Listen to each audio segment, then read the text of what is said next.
Welcome back for another episode of the Dork Side of the Ring podcast. It is I, your host, the purveyor of all things dorky within the scope of professional wrestling and sports entertainment. I am Grumm. Liar! Absolute liar! You're not. What are you doing here? What do you mean? What? You're I a do liar. this every week. No, you're not Grumm. I'm Grumm. I'm the purveyor of everything dorky within the scope of professional wrestling and sports entertainment. I am Grumm. And this is the Dork Side of the Ring podcast. I think if you play that intro against any other intro on this podcast, it will be a spot-on match. Liar. Thus proving. Liar.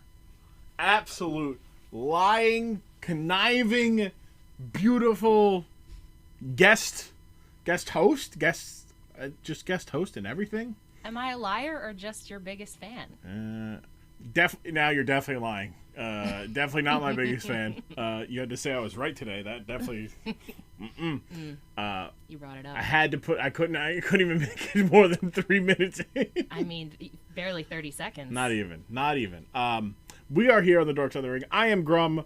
I am the purveyor of all things dorky within the scope of professional wrestling and sports entertainment.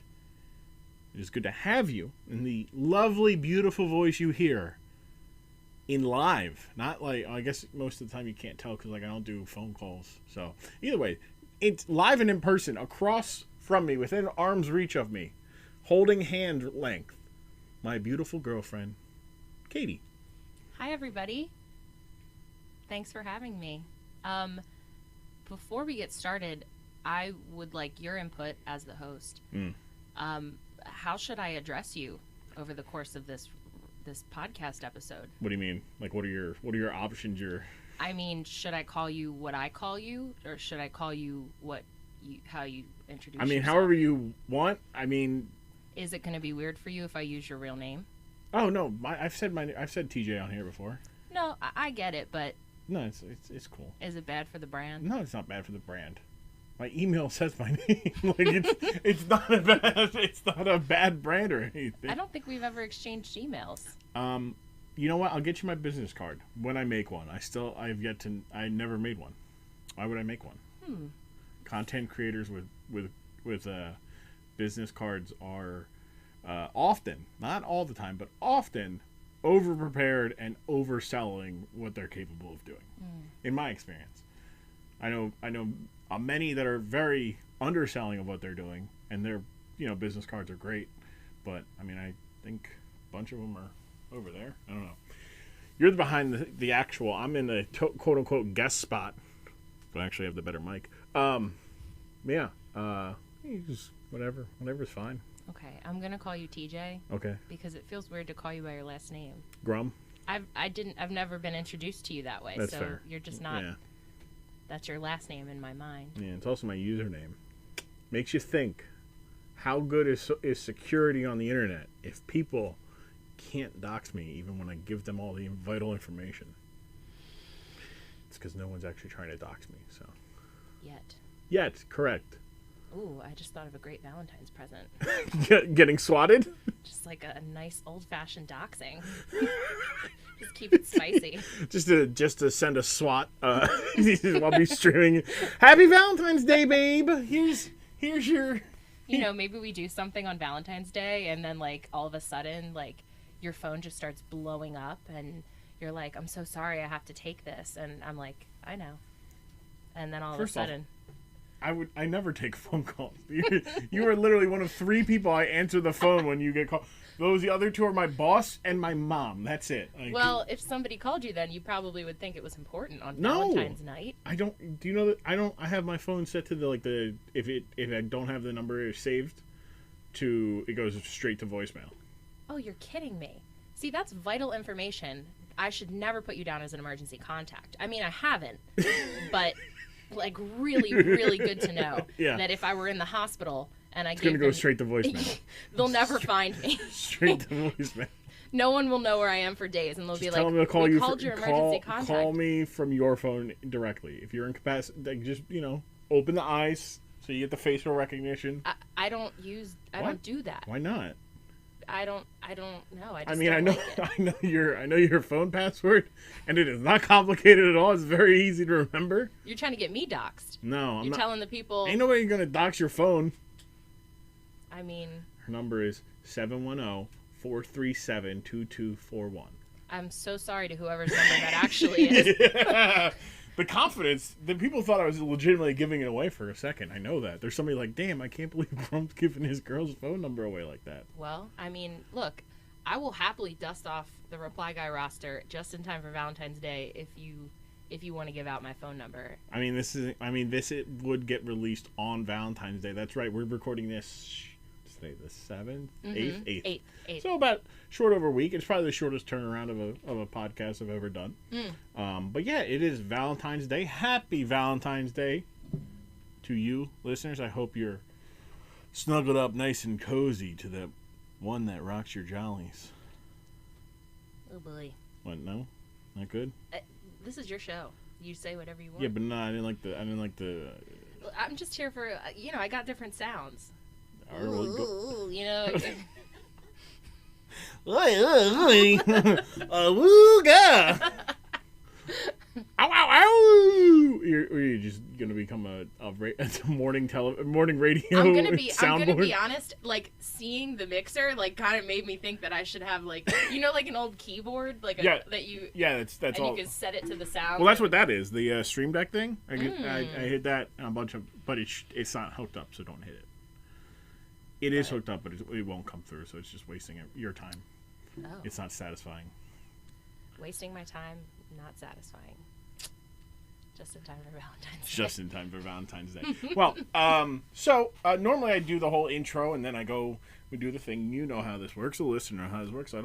But because we're doing this in person, figured, why do the whole this, and then you do the 1, 2, 3, that thing. Who needs that right away? Might as well just get right into it. We already did the pre-talking part. So, Katie, welcome. Glad to have you on the Dork Side of the Ring. Such a pleasure to be here. First things first, I want you to introduce yourself a little bit to the listeners. Mm-hmm. Socials, if you want to give them out. Things you're working on, things you hold close to your heart, other than me. So the floor is yours. Alphabetical order, right? So alphabetical order. So you go first. Yep. Okay. Hi everyone. My name is Katie, and I am TJ's partner in life, adventure, and romance. Happy Valentine's Day to everybody, whether you're single or not. Where can you find me? In the ether? No, I Web 3.0. Somewhere on the blockchain. Definitely not me. I barely understand compound interest. Like, give me a break. No, I live in Philadelphia, in close geographic proximity to your host. And oh, is that not public knowledge? What, that you live close to me? That you live in Philly? That I live in the Philadelphia area? Yeah, no. People know that. Yeah, people know that. I was gonna say, I feel like you rep Philly, yeah, absolutely. Okay, yeah, all right. Just so we're clear, where can you find me? All of my socials are the same. They're all Chem Roxham. I'm not gonna spell it, and I'm also not gonna tell you what it stands for. I might be on private at the time that you find me. Maybe I won't be. Just depends on how chaotic I'm feeling. Feel free to request though, and I'll vet you out. Maybe see if you're gang, and maybe I'll approve. See how I'm feeling. Yeah, you're gang affiliated. Instant allowed. Yeah. Are you a corporate American? Just goon? No. Definitely not. That's what I would do. Definitely not on my socials. If I was a corporate goon, I'd absolutely just pose as like completely fake. Like they don't put any effort into it. Right? Like, that's what I would do. I think that I think all that has a place in the social media landscape, but I exist solely to collect things that I find hilarious. So in the social landscape, so trying to figure out the character without the first character that came to my mind was the collecting, the second Hellboy, the guy with the who's literally like connected to a wagon of treasure. Just the idea of collecting things on the internet, like that's what that guy does in real life. Is my Twitter likes are just simply a collection of things that I can count on to just truly knock my socks off when I need a laugh. So yeah. I'm not there. Well, yeah, there are definitely some likes. I've liked some of your tweets. Sure. I liked a recent one. I made an appearance in a recent one. That's true. I liked that one. Yeah. Things that I hold near and dear to my heart. Education access. I work in education, and a big part of what I do on a day-to-day basis is helping people access higher education opportunities. So support local initiatives that allow people to pursue different types of education regardless of socioeconomic background or upbringing. I'm also a big fan of public libraries. Huge public library fan. Would love to see you get a public library card. I do need to get that, yeah. It's on my wish list. It's on my I need to do list. Public libraries are the backbone of our society. It is the cornerstone of free information access. They make your towns better. Whether or not you need the resources that a library provides, maybe you don't need books or media or a computer. There are people in your town that do. And just being in a public library, you don't need to spend money to be there. You're allowed to exist there for free. And I think that's super important. So just getting a public library card, even if you don't use it, benefits your public library because they can report you as a public library member. It allows them to get more funding from their municipality. And who knows, maybe you will need it someday, or maybe you want to check out a book or something. So I am a library stan. I will go into any library at any time. Even when I'm on vacation, I like to go to like the local library just to see what they're about. Is that where you went when you were buying quote unquote drugs? Did you go to stop at the public library? Just to be clear, she did not buy drugs. No, I did not transact in any way. Hence, quote unquote drugs. I went to the Winn-Dixie in Cocoa Beach, Florida, to buy TJ a birthday cake for his 30th birthday. That was the transaction in question. Yes. No, I did not go to the public library. It was pretty late at night at that point, so we didn't have time for that. But do you think they have a public library? They do, because I did look it up while we were there, just in the event that I would have the opportunity to go. So yeah, of course they do. Okay. All right. Almost every town or municipality has a public library, and the ones that don't, there are bookmobiles that will come to you to bring reading materials to kids and adults alike. And libraries are just the freaking coolest. Librarians are heroes, and your public library is a necessary resource, especially for people who are under-resourced. So support your library and check out your library if you haven't been to one. I'm going to cut that out. Chat, you're going to have to, in the chat. Listeners, you're going to have to wonder what that was. What? Here. I got censored.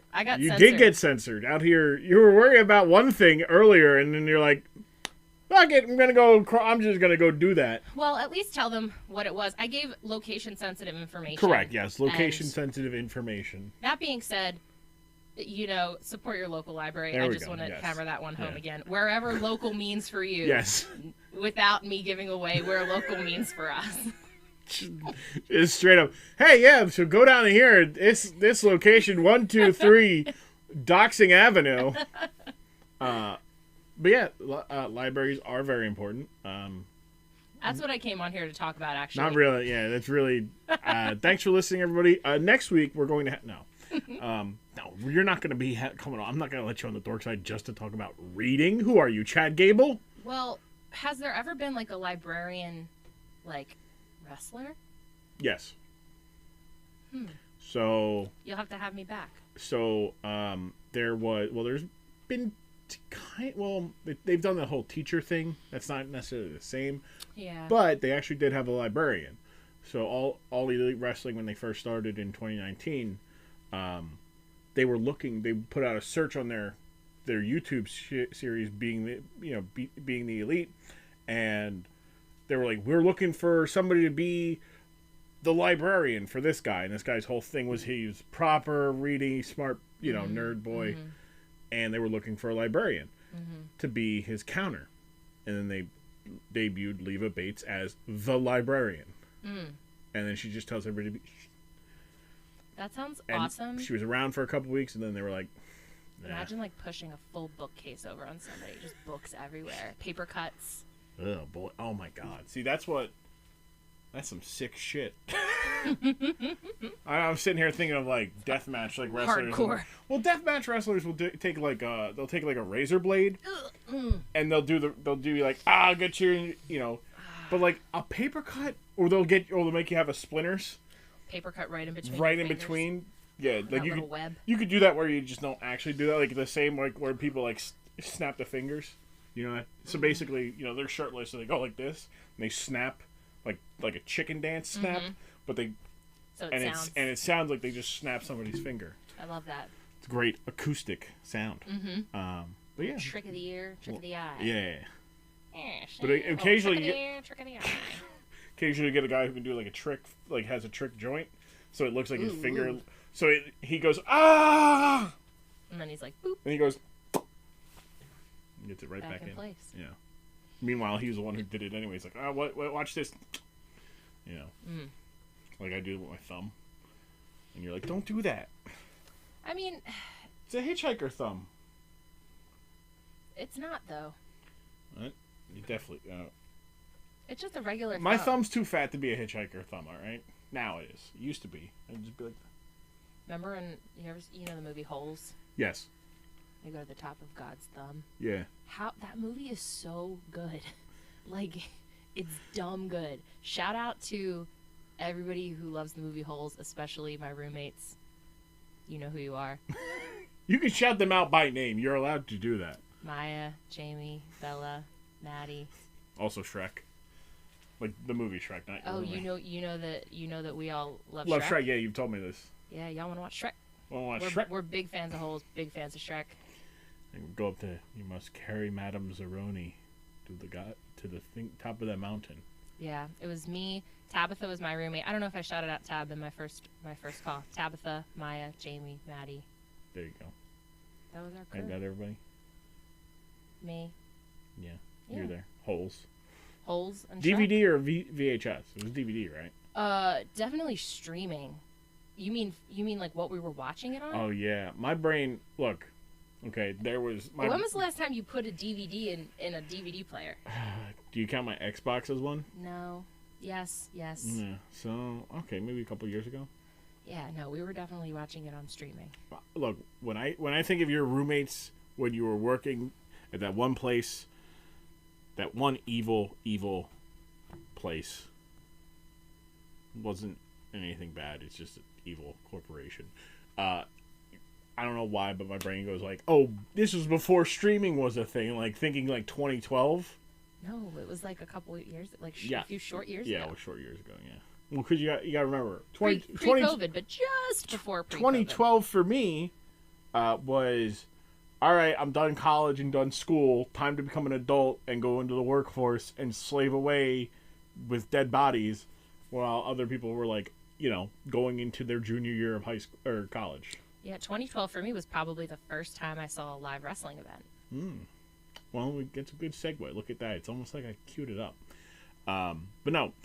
Yeah, don't shake your head that I didn't do it. I just can't believe you just took credit for that. And we're being recorded like as if nobody heard me tee that up and then you said, "Wow, look at me." I teed up 2012.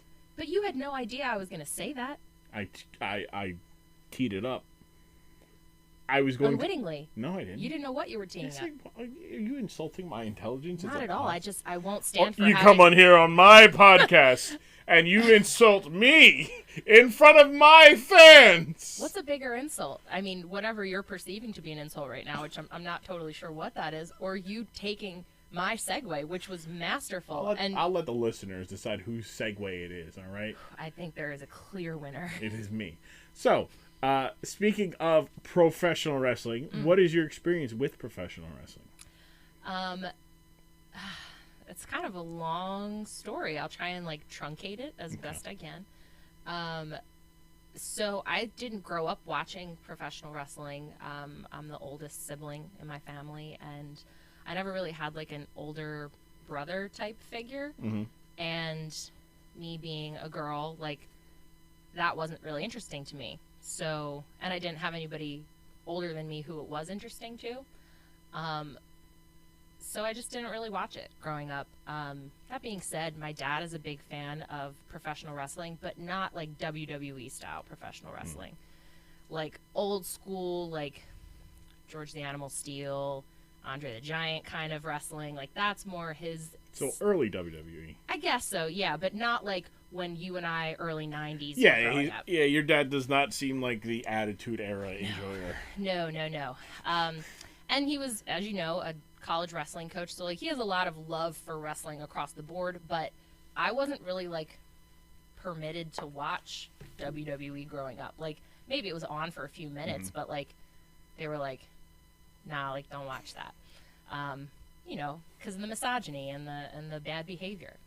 So like I didn't really have much of an opinion or a thought until I got to college.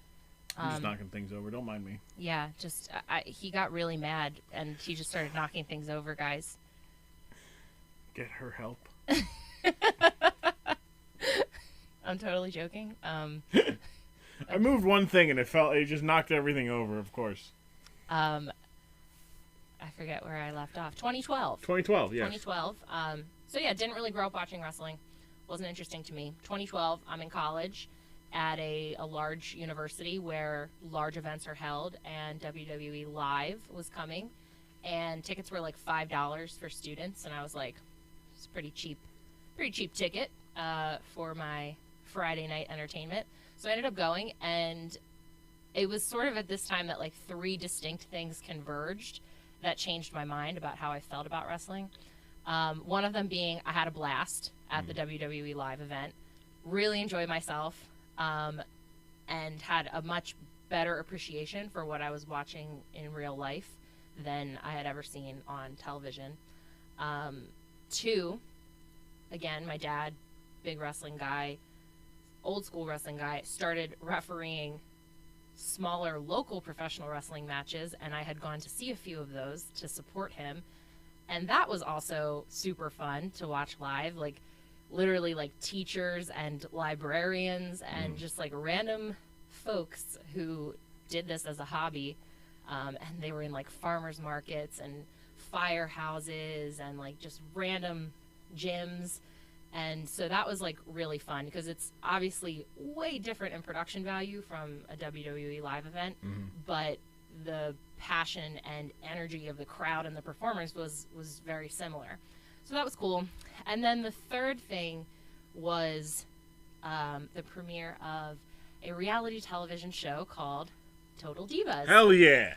And I am a huge reality television fan, and so I just lapped that shit up, and I loved it, and I watched Total Divas religiously, and I became incredibly invested in these women's lives, both personal and professional, and started to form opinions about choices that were being made regarding their storylines, and through the lens of the reality show, of course, which was at the point 6 months, telling us a story that's 6 months old by then, which I was not at all privy to. No, not at all. It was all new to me. Yeah. And just like really loved that shit, and I religiously watched Total Divas for years, and then because of all of those things happening, like I started watching like Raw on a regular basis, and I was traveling for work a lot, and I'd be like in my hotel room on a Monday night, like eating Applebee's, watching Raw, and like it just sort of naturally became an interest of mine, but nowhere near as much of an interest as it is for you. It's my entire existence. I know. Yeah, your life is consuming. It's you guys are really enmeshed, you and wrestling, but I appreciate the entertainment value, and it's fun to watch. You and I went to a live wrestling event a few weeks ago, and I had a great time. Loved watching you watch a live wrestling event. That was a pleasure. But it's just fun. And I kept it, and I dialed it down to about a 3 or 4. Yeah, that was a 3 or 4. Well, you can't come in super hard the first time you go to a show in a new territory. You know, it's a lot like being a wrestler. You know, back in the old times. You know, you go and you don't want to show up the people who have been there. You know, thinking, who is this guy? Who does this guy think he is? He's some big timer from up north or out west or out east or down south. This guy thinks he's a star. No. I understand the game. I understand the politics of professional wrestling, and I try to respect them. I came in, wiped my feet before I stepped into the ring. I don't know if you noticed that. By the ring, I mean before I sat down. I kept it quiet a little bit when as the show started going. A lot of other people, I'm like, all right, okay, like let's see. I wanted to see who's dictating the flow of the matches in the crowd. They're sending out who they sending out. All right, like, hey, I like that person. Hey, everybody else likes that person. Oh, remember Franny? Franny's great. I was doing this. I was giving the little Italian thing. I was like, hey, paisano, and then some people got in on it, and I'm like, all right. Okay, cool. Like, okay, cool. But by the end of the night, I'm like, all right, let's do this. Come on. They got a guy, Tony Batista, which incredible name, Tony Batista. Very strong. Batista's a strong name. Throw Tony in front of it. Not Antonio, not Anthony. Tony. Strong. And then they had him fight some firefighter looking.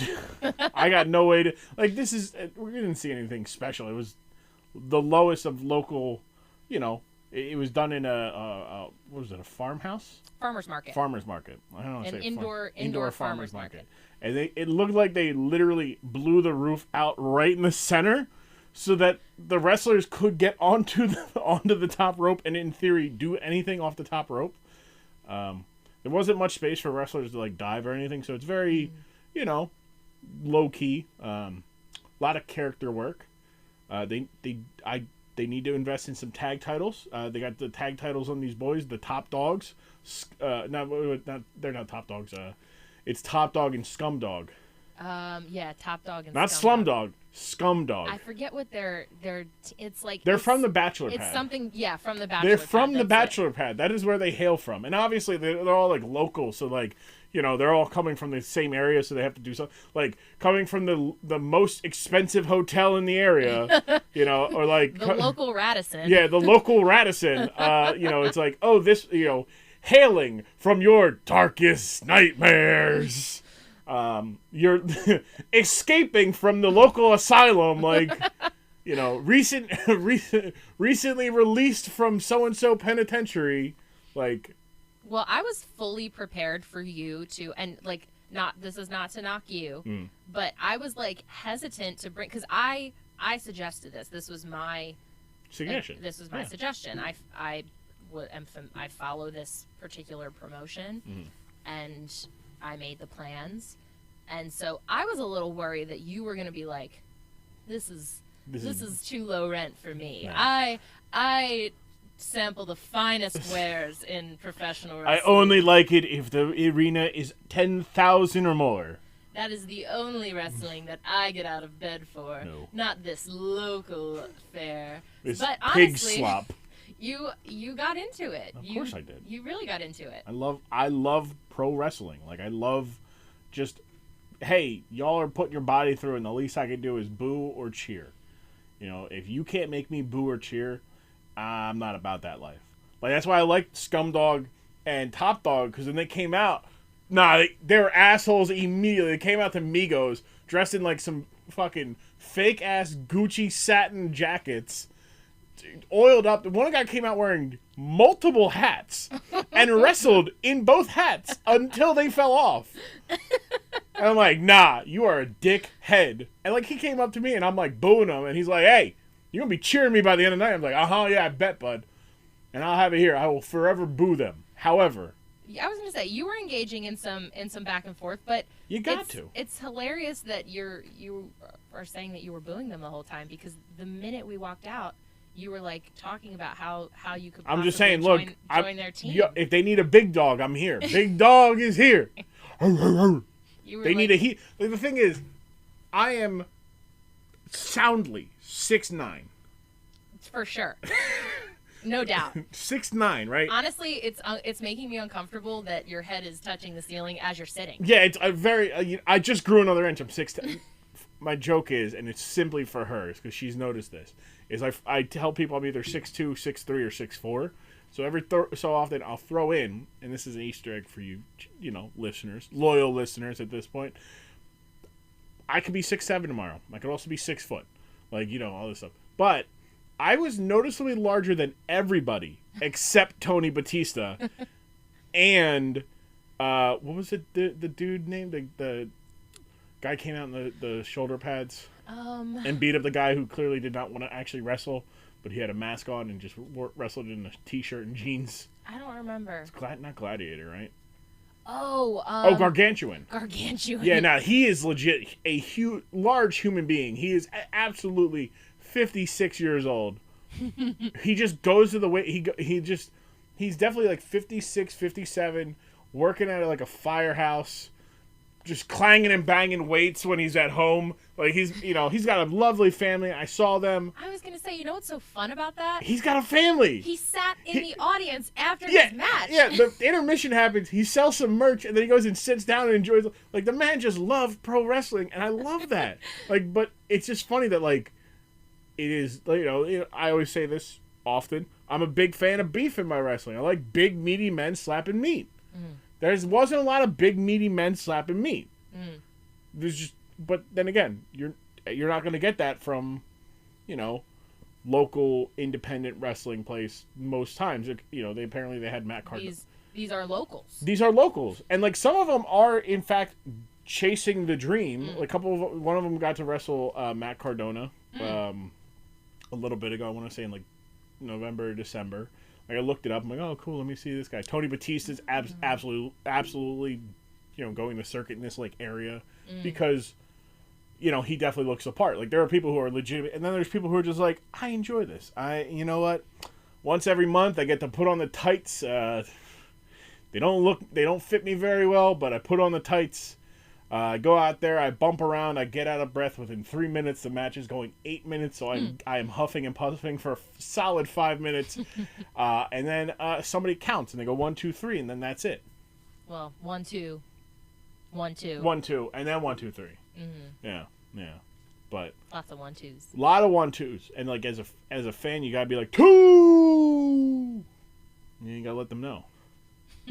Also, you gotta let the refs know. They gotta be doing their jobs. They gotta count. If they're not counting when the guys are outside, they're not doing their job, ref.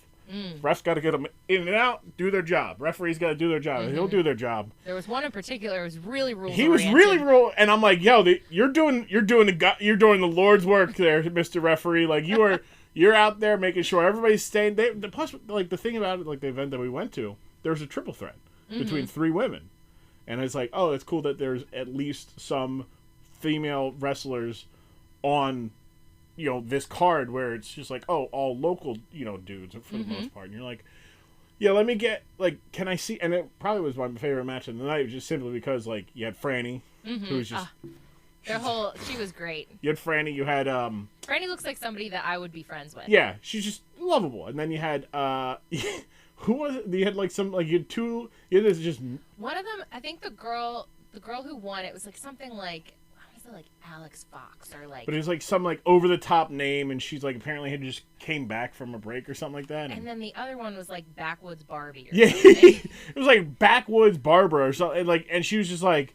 She had like the mossy oak. She had the mossy oak, the jean shorts that like stopped right above her suspenders. She had like leaves in her hair. Like she was going all, and she's like, yo, she looking for some premium frog water. She got lost and ended up in a wrestling arena or a farmer's market that has a wrestling ring. Oh man, it was a great time. I really enjoyed myself, and also the fun of going to I think some of those smaller things too is like.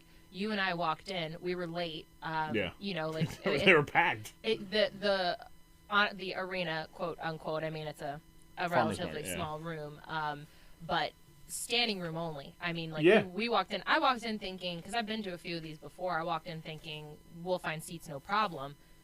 There was not a seat to be had. The lady who was selling tickets was like, "I hate to turn you away, but," and I was like, "We'll just stand. We'll stand here. I'm sure eventually people will get up and shuffle around," and that's exactly what happened. But what I was going to say is that as we're walking in between the 3 women. Yeah, and they're talking. Yeah. And they're literally like planning their match, and we're like, I'll do this, and then you pull me off of her. We were like, "Excuse me, pardon me," and they're like, "Oh, no problem. Like, go ahead." And we were like, oh shit, like. Yeah, like this isn't like they were in the biggest room of the farmer's market. Like, sure, they're in like the corner exhibit, but like, I mean, there's no locker room. Like, they're probably getting changed in their car or in the bathroom, and then like coming out and whatnot.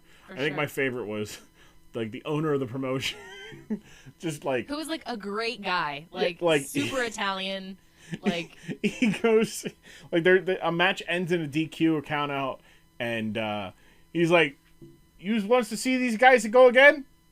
Yeah, okay, you got it. Next month, these two guys go again. No disqualification, no count out." Must be winner, and it's like everyone's like, yeah. But then later he goes not the main event, but like the promotion championship match. It ends in like this funky like guy had his foot under the rope. Ref saw the first time, and then it was role reversed. He had his foot under the rope, and the ref didn't see it, so the ref counts 1, 2, 3, and they're all fighting and everything. And the apparently the original ECW hat guy. Those of you who know who I'm talking about, the original ECW hat guy is like the biggest heel character in this promotion. He's got the original family. He's got like multiple guys that are just like, you know, standard. They have their own Sabu. Like this promotion is definitely hokey. Like they have their own Sabu. The guy was obviously grew up wanting to be Sabu. Enjoyed it. Slayer. Yeah, his name's Slayer. He comes out wearing like, you know, a straight jacket, and he wears like dirty sweatpants. But the guy looks like, it's definitely somebody's like, man, you kind of look like Sabu, and he's like, I'll wrestle like Sabu. Well, I mean, there's only so much you can do when like they had a hardcore match, and instead of like a table or even like a door frame, which is big in independent, I was telling you about this, they were just putting plywood out, and it's like, I mean. But budget constraints, Budget constraints, yeah. And the chairs, not sturdy enough for him to do a triple Arabian moonsault, but they sounded like they hurt. And I picked them up afterwards, and I'm like, this got some heft to it. You swing this right, that's going to hurt. Yeah, so the original, he comes out, and he's like, hey, this guy. Then they got these two firefighter dudes that are like Brick House, or they're something like that. I think they were from the Brick House. That sounds right. They definitely were firefighters. Yeah. That was their whole thing. shtick. Yeah. So they come out and they're helping Tony Batista, but Tony Batista keeps the title, blah, blah, blah, blah, blah. And then the promoter goes, all right, whoa, wait, hey, relax. Relax. I see what happened. And you know what I do? You two, next time we're back here, you two, again, for the title. And he's like, how do I trust this guy? I can't trust it. And this referee comes out, who's like the referee that they boo the most for some reason, goes, no. I'll be your referee. And then they just walk away like that was like nothing. And like, well, I just want to point out that while this is happening, the man sitting next to me, because I had somebody to my right, again, it was pretty packed in there. He says out loud, I am coming back next month. And like, I mean, that says it all. It's like, he was already excited about it. So like, as goofy as it is, it's like, it was fun. It was a good time. And like, I feel like that, like I said, like seeing things like that is what made me appreciate wrestling, like seeing it in real time, especially on that lower scale where it's like, there's nothing in this except love and passion for it. They're not making any money. Like, if anything, they're losing money because they have to pay for all their merch and like all that stuff. But like, they're doing it because like they really love it. And there is one of the greatest pleasures in life is getting to see somebody do something that they are passionate about. Even if you don't know them, it's like watching somebody just like virtuoso on the thing that they love to do it's just like a delight of the human experience. So like watching somebody who probably was like handled insurance claims all day jump off of a rope, like that's insane and really fun to watch. And then go sit next to their kid and be like, hey, like let's watch the rest of it. Let's watch the rest of it. Like, how fun. The funniest thing, I'm going to figure out how to tell this story, was when we were leaving. So, as we're leaving, one of the like guys he's been like wrestling in the area for 20, 25, 30 years, something like that. He's definitely old enough. And he's now a referee. And he just looks at me. He goes, hey, you're a wrestler? No. You, whatever you heard wrong. But apparently my appearance was hyped up. He said, is this the guy? Is this the guy? To me. And I'm like, I'm not no guy, man. I'm not nobody's guy. I'm a regular dude. I host a podcast. I should have plugged my podcast. That's what I should have done. You talk. I need to bring my merch. You talk Cash Money shit, and then when a real professional wrestler said, "Do you wrestle?" You said, "Nah." I never said it. Whoa. I said this, and I've been on record on this show, on my streams, on many forms. I trained to wrestle for exactly 1 week. I ran the rope for 3 days because I could not get down how to run ropes. It made me physically ill. Then the next day is learning how to take a bump, and then I'm like, I'm good. I don't ever want to do this again. I don't need to fall. I'm done. I don't as much. I love watching wrestling. I love talking about wrestling. You want me to put a microphone in my mouth, in front of my face at some point? Absolutely. In your mouth? In my mouth, around my mouth, whatever. Real quick. Yeah. Let's just see. There's a guard in front of me. I'm playing. Unless. No. Wait, I needed to get that out before you did. No.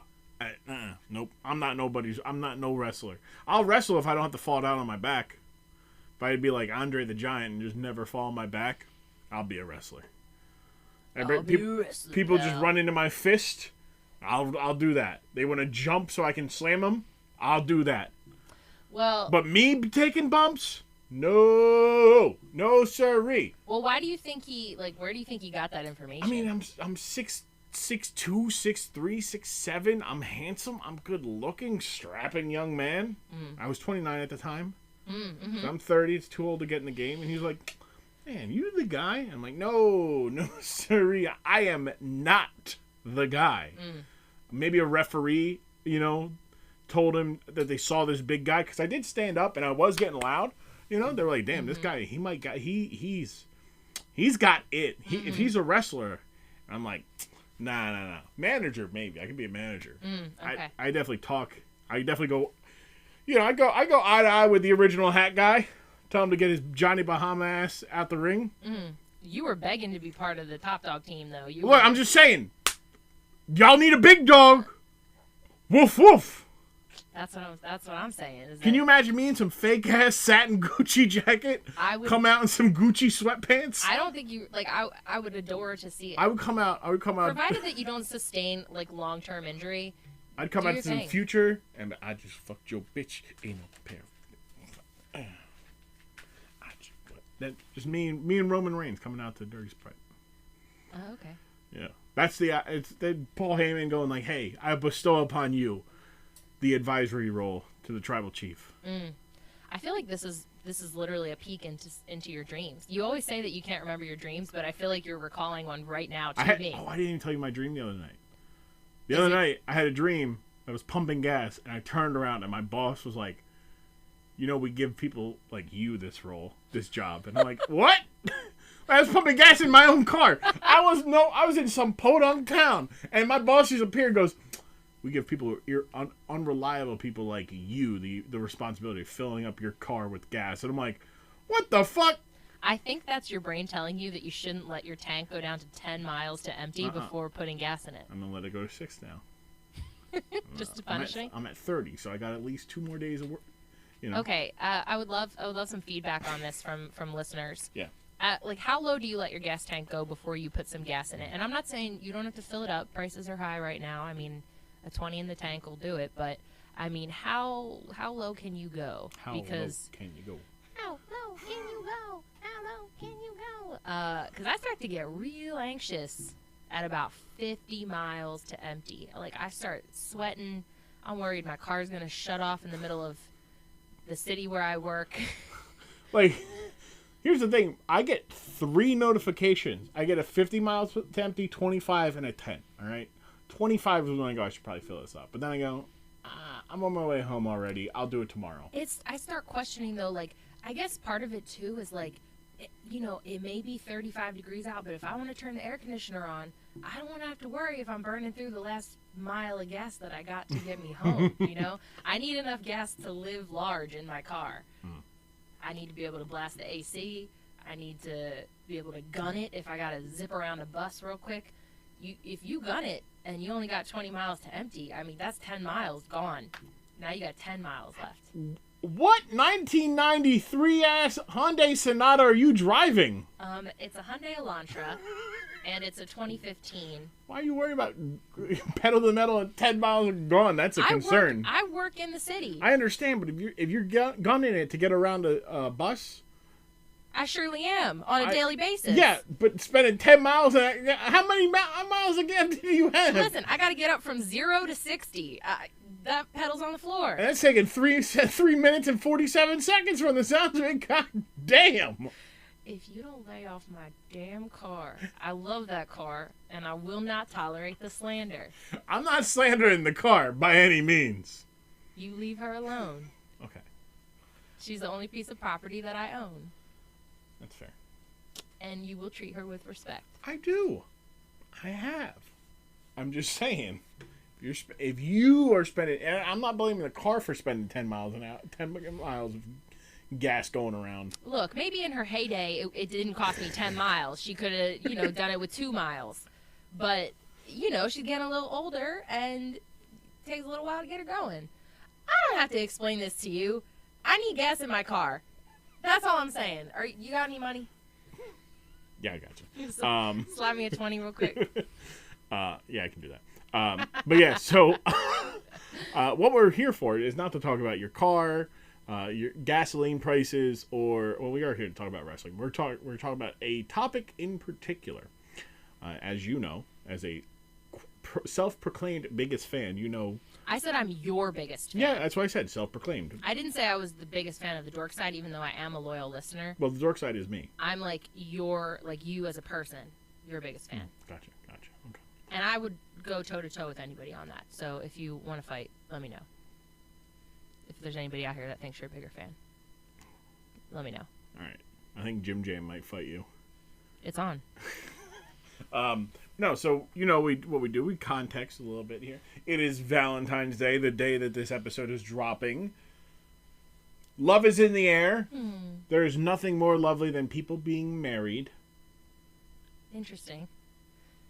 I gotta go. I think I gotta go. My mom's calling me. No. I'm messing, babe.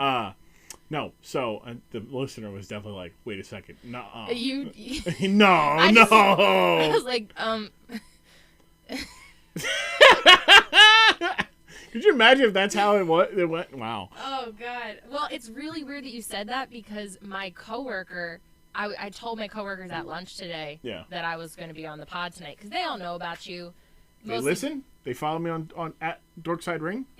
I'll double check tomorrow. They don't have to follow me at I am Grumm, but at anybody Dork Side that Ring. Isn't following tomorrow, I will. Right, I will. Cool. Also, let them know about HR. support.grumm.tv. Support.grumm.tv. What's that? That's my Patreon. What's Patreon? It's a way that for me to monetize my content, you get these episodes early. Wait.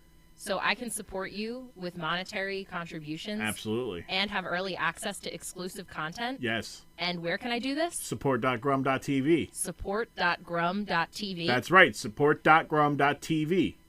Wow. That sounds like a great gift for somebody for Valentine's Day. Good job, babe. Look at that. Yo, smooth like butter. Butter. But yeah, no. So you were saying you were telling me. Oh, I was telling my coworkers at lunch that I was going to be on the pod tonight, and one of my coworkers, shout out to Bryce, also a fellow podcast host, she said, "What if TJ asked you to marry him on the podcast?" Bryce is very romantic. She just adores you because I speak so highly of you, and she's thrilled for me. And I am great. Yeah.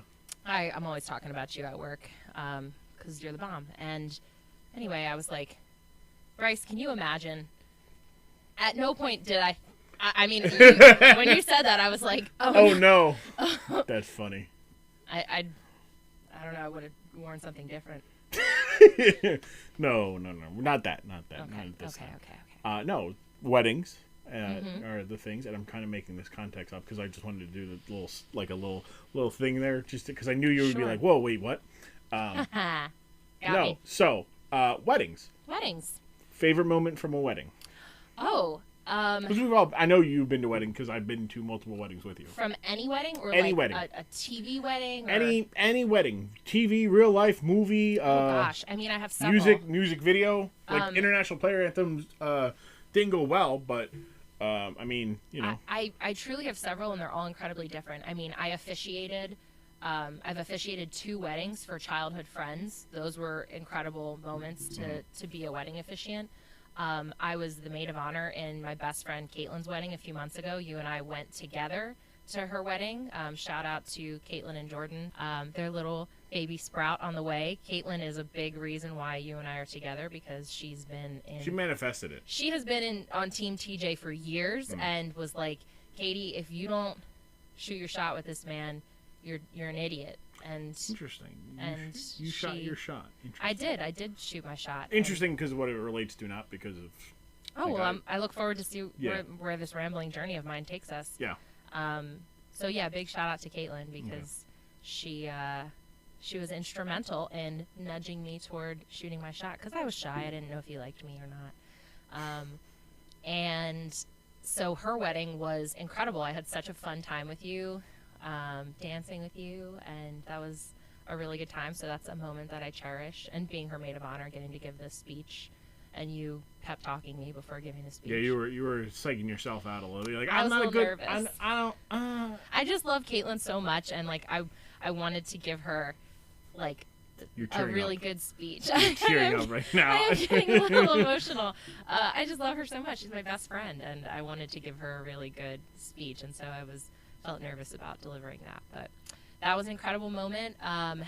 Let's think. Like, so when I think about like my favorite weddings in my head, like The Wedding Singer is one of my favorite movies. So some really incredible little pop culture-y wedding moments in The Wedding Singer, and just weddings are so much fun. You and I have been to a few now together, which is great. I mean, we've only been together a little under a year, and we've been to a couple weddings together, and all of them have been a blast. TJ is an incredible wedding date. So sorry to all of you. I mean, I would consider loaning you out for, like, you know. We better be getting paid. We can discuss. It's hard enough for me to get going out anyways. Like. Yeah, I mean, that's one thing. Like, this man owned one tie, so like we had to go out. Why anymore? We had to, because it didn't match my dress, so we had to go out and get another one. Yeah, but you know. He now has 2 ties. I got 2 ties. And so you know, yeah, get you psyched up to leave the house is one thing. Money or love, that's it. But what about dancing? He's an incredible dancer. Money or love? Well, it wasn't the money, so it had to be love. Yeah. But we had a great time. I've had some really good weddings this year. Yeah, it's good times. I look forward to the next one.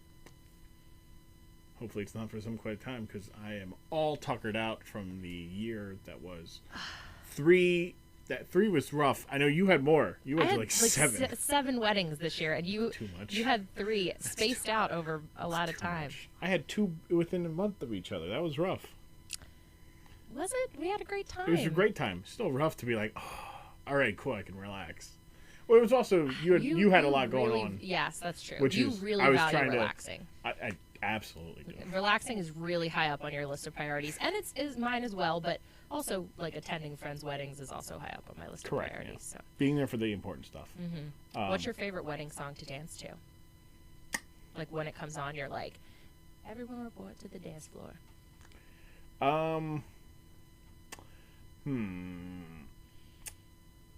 I would say, that's a good one. I like some Earth, Wind, and Fire. I was gonna say, you know what? I kind of like September. September's such a good one. It's such a good one. I also thought about Celebrate.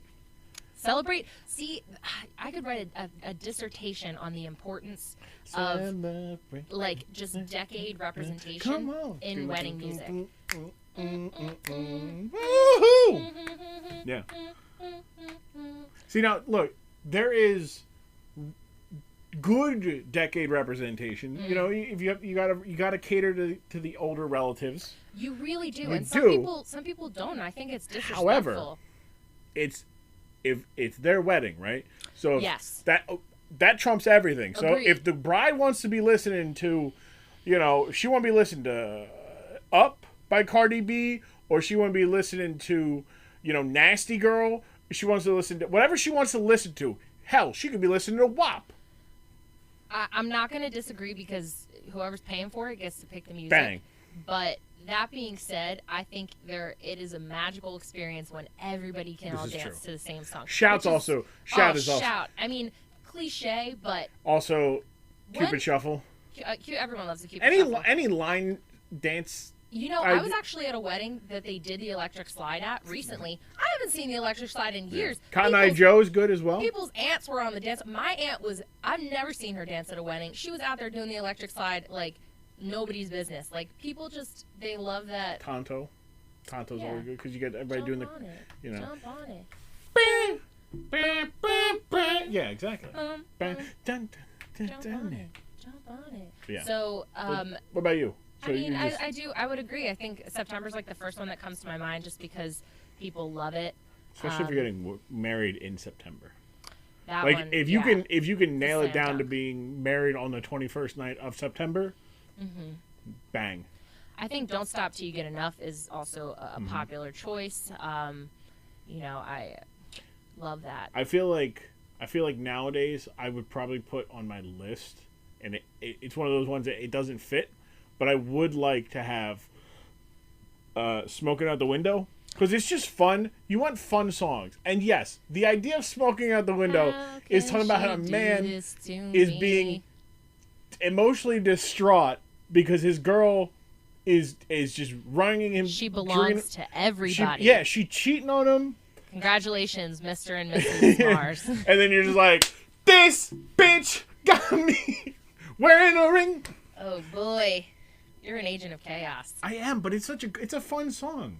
It is a fun song, but is it a wedding appropriate song? No, I said that. You know what song? But you said you'd like to hear it at a wedding. You know what song was really fun at Caitlin's wedding?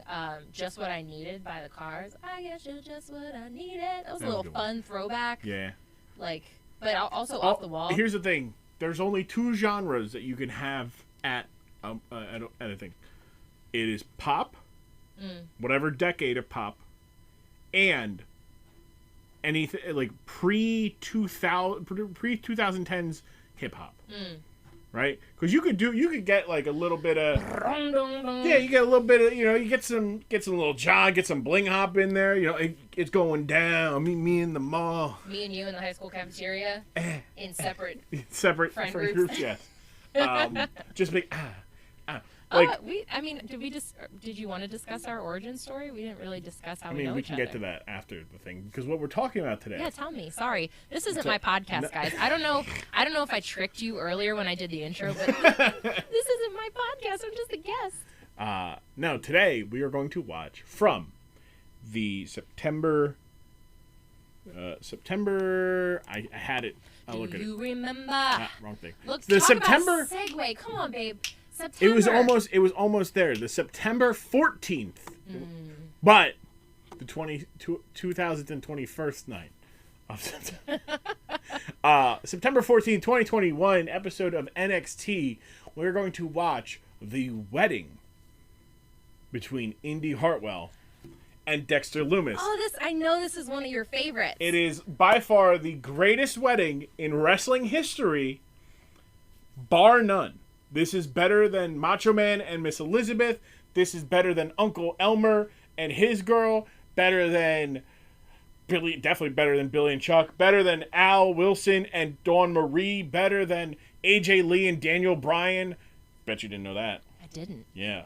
And AJ Lee is one of your favorites. She's light it up. Let's light it up. Light it up, light it up, light it tonight. Are you going to get... Yeah, well, we did a lot of songs. No, DMCAs don't happen. They don't know how to do it on podcasts. Oh. They don't. Once they do, the podcasts are fucking fucked. Let's light it up. Light it up, light it up. I'm just going to sing the whole song now then. Okay. Since they can't get me. You'll never take me alive. So we're watching that. We'll be right back here on the Dork Side of the Ring. The Dork Side of the Ring podcast.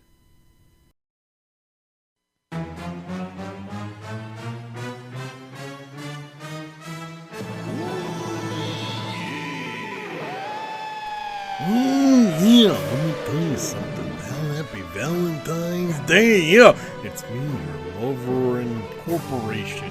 Yeah, that's right. I am Macho Grumm LLC, and I am here to tell you all know about what we got going on over at support.grumm.tv. That's right, support.grumm.tv. Yeah, that's the Patreon for all things that Grumm is working on, from Dork Side to YouTube to streaming. That's right. You go to the streams in his Discord. That's right, not twitch.com, not YouTube, not Facebook.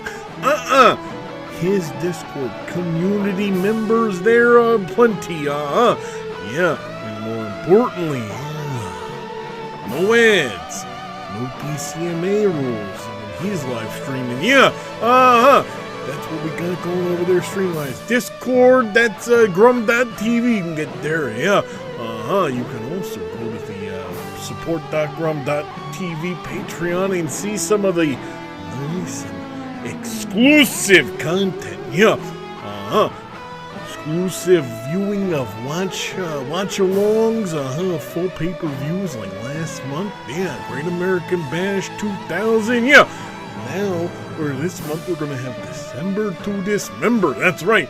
Yeah, guess to be determined. Maybe the Macho Run. Yeah.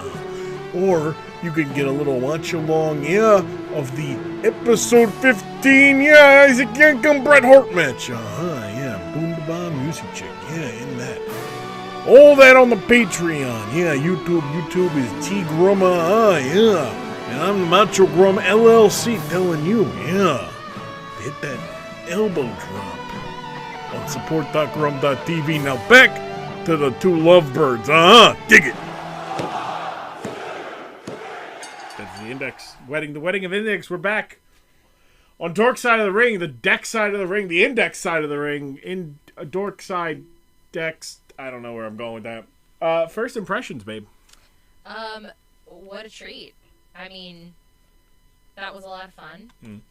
I love the characters. Love that everybody was there to support. Yeah, just good stuff. Oh, I almost fell. I saw that. I should have told you that those arms rotate. Sorry, guys. I don't get out much. It's my first time in the studio. But yeah, the support, all the just the commitment to the bit. Just everybody there. Yeah. Everybody there, clapping, participating. I thought it was a lot of fun. Okay. A couple people got hurt, but that's to be expected. Well, it's just one person. Yeah, well, no, two. Andre Chase. He didn't get hurt. I mean, I guess he got hurt, but that's what he gets for speaking up after first. Yeah. No one said your name. No one said your name, Andre Chase. They said cut to the chase. Okay. Andre Chase does not sound like cut to the chase. No, I suppose it doesn't. And he thought that somebody said Andre Chase. Did somebody say Andre Chase? Everybody's like, no, sit down. I mean, I got chills when he said I do. Like, what a moment. So let's from the end there, then let's go back to the start. What did you think of the little package at the beginning, kind of summing up their whole relationship? Delightful. Like, really gave me some nice context on. I mean, I kind of got a sense for the vibes of the characters. Obviously, like Indi being a little nutty, Dexter being a little serial killer, terrifying. Yeah, and just her loving that. But I enjoyed seeing the whole, hey, like, I don't want you to be with him bit. Like, yeah. Protective father role. What was that guy's name? Johnny Gargano. Johnny Wrestling, Johnny Takeover. Wrestling, right? Johnny, that's their. Yeah, that's their. I liked that little bit, like, you're not gonna, not my little girl. Yeah, you're not gonna. No, he's like, well, he enjoyed the cake so much, he had himself a second helping of pie, and they're like, they didn't serve pie there. But also like the axe throwing. Like, yeah. Well, they holding hands. They do the whole, like, I'll show you. Son-in-law and father-in-law bonding. I'll teach you how to throw a fucking axe. Like, what a delight. Which then gets called back eventually. But with that package, I mean, I am consistently, like, impressed by, like, just imagine you're a professional wrestler, and you're like, I'm imagining it right now. I never stop imagining it. Imagine that you're a professional wrestler. Okay. And Listeners. You wake up. Yeah, listener. I'm actually talking to you specifically, but okay. Sure. I mean, really. Well, I don't want the listeners to feel left out here. No, I can imagine that they're listeners, wrestlers. stretch your mind, stretch your imagination. Take it for a walk. You wake up and your job for the day is to report to set, which is a random Italian restaurant in Orlando, to film a scene where you rip a fake mustache off of somebody else's mustache. Like, what? These things fascinate me because it's like all of this is part of the job. Like, the wrestling is one part, but like the theatrics are another. And to make that package, that's multiple days of shooting on multiple different locations. There's a whole crew of people. I was going to say months of shooting. Really. Yeah. Like, that's a whole crew of people traveling to film these little cut scenes to be packaged together for something like this. It's just hilarious. It's a ton of work. And somebody has to edit all that together. Like, it's all professional. It's wild to think. Just to create context for this particular storyline on NXT. Yeah. It's impressive to think about. And all that, I still think the best one is their honeymoon. Where do they go on their honeymoon? So they just go to Mexico or Cancun or wherever. Aruba, Jamaica. Come on, baby.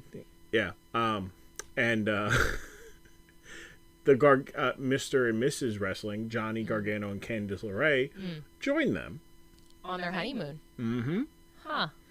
On their honeymoon, to keep an eye on them. Interesting. Well, Mr. Johnny Gargano, Johnny Wrestling, Johnny Takeover, was spying on them, and they were he was they go into the water together, and he then pretends to be a shark to scare them out of the water because he's like, I know what, because Candace's like, don't you remember what our honeymoon was like? And he's like, oh no, I do, I know exactly what our honeymoon was like. So then wink. Yeah, so then he goes into their room while they're down at the beach.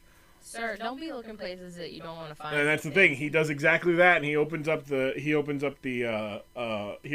suitcase. And he just pulls out fold after fold after fold of condoms, and he's like, "I guess at least they're protected." He immediately, and then he hears them. They're on their honeymoon. Yes. Scram. So he scrams into the closet that they go into. Oh no! And as a euphemism for what goes on, they have a pillow fight. They shoot an actual pillow fight, and she's like, "Whoo! I am knocked out. Hoo-wee!" And he's like, Dexter Lumis being, his eyes are closing. He's like, "Oh," and then they open up, and he looks at Johnny Gargano, who's creeping around, and just like, "Oh no!" After having an intense pillow fight with his wife, thumbs up to his father-in-law, just a thumbs up in response. Oh God. Yeah. They really are nuts. They are nuts. Crazy in love. Crazy in love. But that, like I said, they're like you were saying, going on the shoots, they just get to go do fun shit like that. Yeah. Yeah, of course you got into pro wrestling to be a wrestler, but there's so many other things that go along with it. That shit's fun. And people are people are like, "Oh, I don't want that kind of stuff." That's fine. Go watch something else. There's too much. Then get. I just, you've heard my rants on these things. If you don't enjoy something, don't enjoy it. Don't try to enjoy it. You can give it a second chance if you want to come back with an open mind.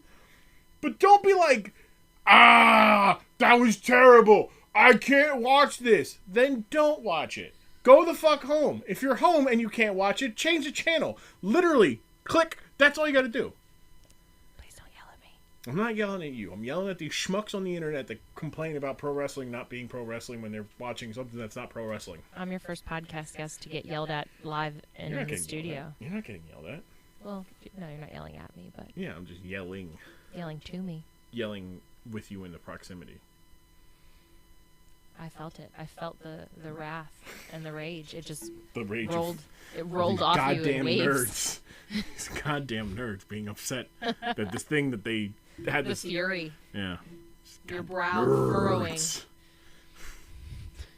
The red creeping up your neck into your face as you became enraged. Yeah, looking like a goddamn anime character. All of a sudden, face beat red, anger, fire coming out of my ears. That little ding ding thing that shows up on your the vein, yeah, on your forehead. Yeah.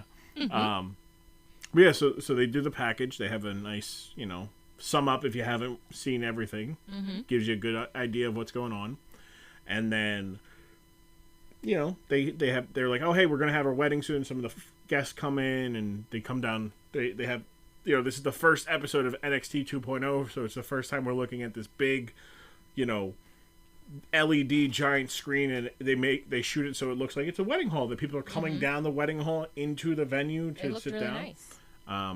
And you got Ember Moon, Zoe Stark, Io Shirai, the grizzled young vets who are like just the what are they from the Muppets, the old guys in the Muppets.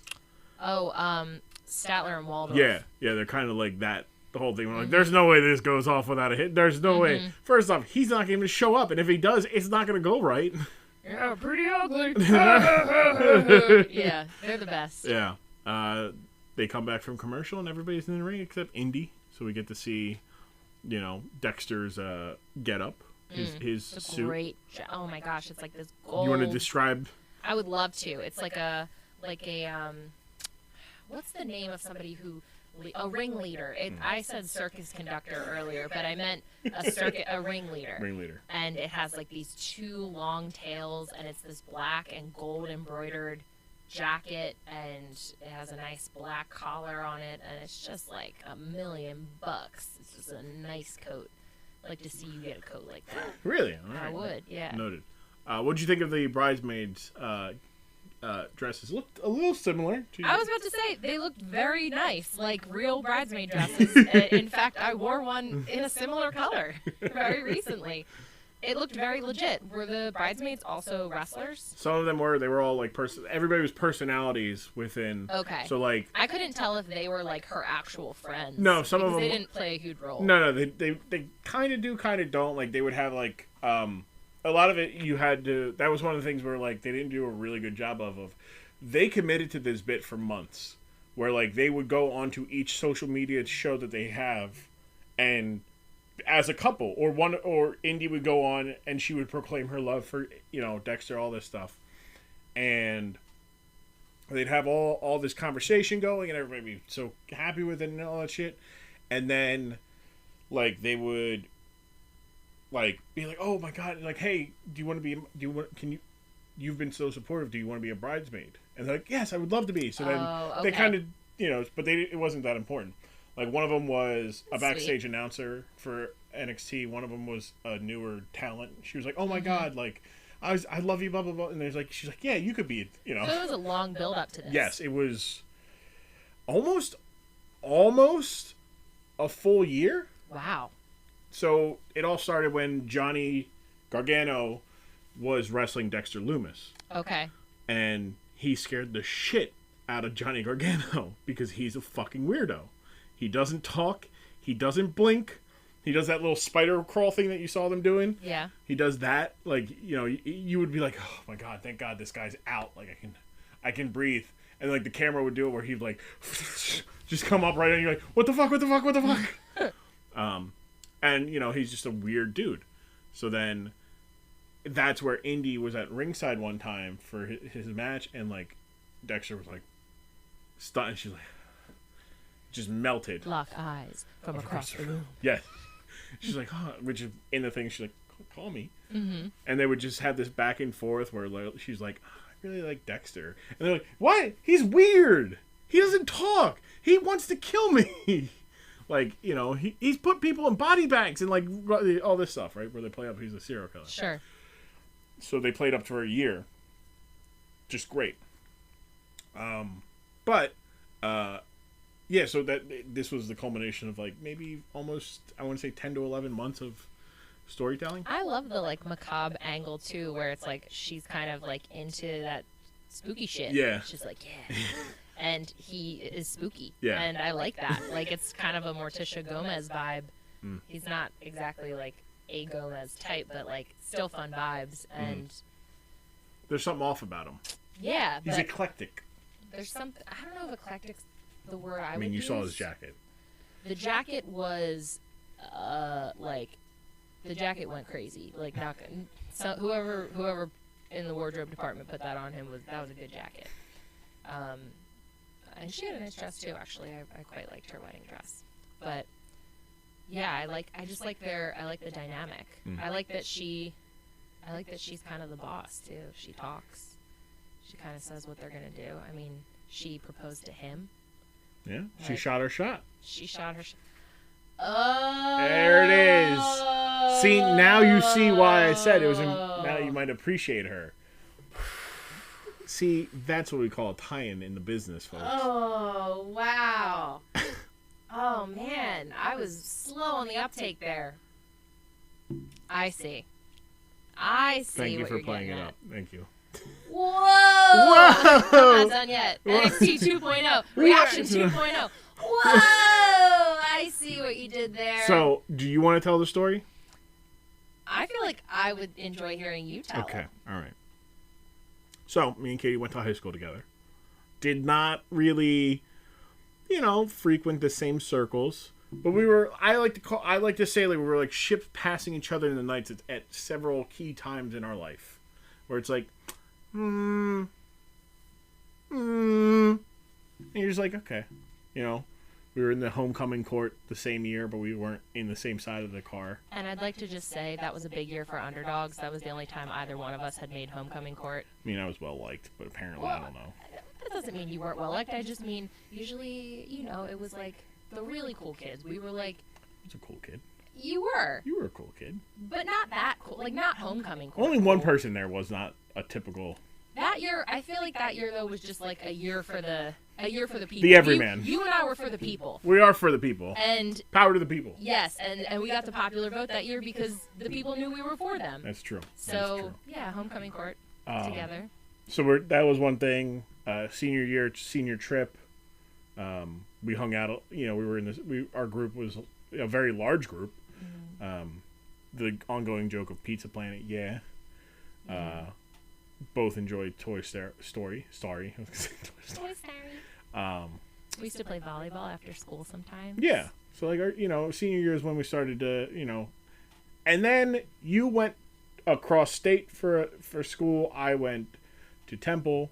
So many hours, very far apart, and just distanced away.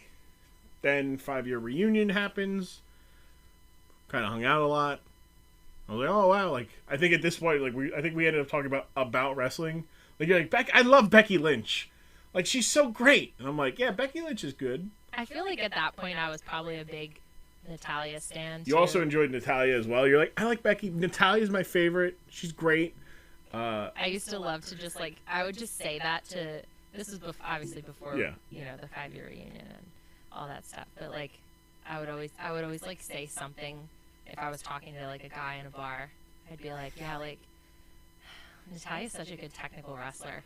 And then it was just I didn't have to talk the rest of the night. It was just well, actually, I don't know if you know this, but Charlotte, you know about Charlotte? And I was just like, nice. I'll take another Yingling. Thanks. So we talked, we hung out. I bounced around. You put it together. At the 5-year reunion. Yeah, the 5-year reunion. I wasn't sure if I was going to go, and then I was like, I'd go, might as well go for an hour. I'm so glad you did. And then spent the whole night. And then we didn't talk to each other for 3-ish years? I mean, okay, Probably. Define talk. We weren't talking consistently, but an occasional social media interaction. Sure. But nothing major, just one of those, as you would, you see somebody's tweet or Facebook status and you go, ha ha ha ha ha, or, oh, hey, I've been there. How'd you enjoy it? Stuff like that. Sure. 2018 you did the climb, right? Yes. So it was 2018. This is one of the key moments, I think, in the... Or maybe it was 2019. 2018, 2019. It was definitely 2019. Please continue. Okay. So 2019 then. So the order of this then needs to be retold a little bit then. 2018, those who were following me on Twitch and Twitter at the time know about my 20 Great Teen.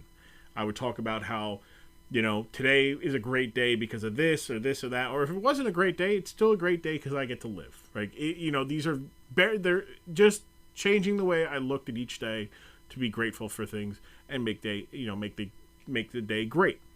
2019, I had like this little, as I do, nice conversation with myself on Twitter, and was like, hey, like, here's why I did this, and here are the results, blah, blah, blah, blah, blah, all this stuff. And you had said, like, I love your tweets. They bring a smile to my face. Keep it up. Some good stuff. And I meant it. And you do it. And so you didn't. Then I go, no, let me message Katie. Hey, thanks. I saw your message. I saw your tweet. Thanks. It means a lot.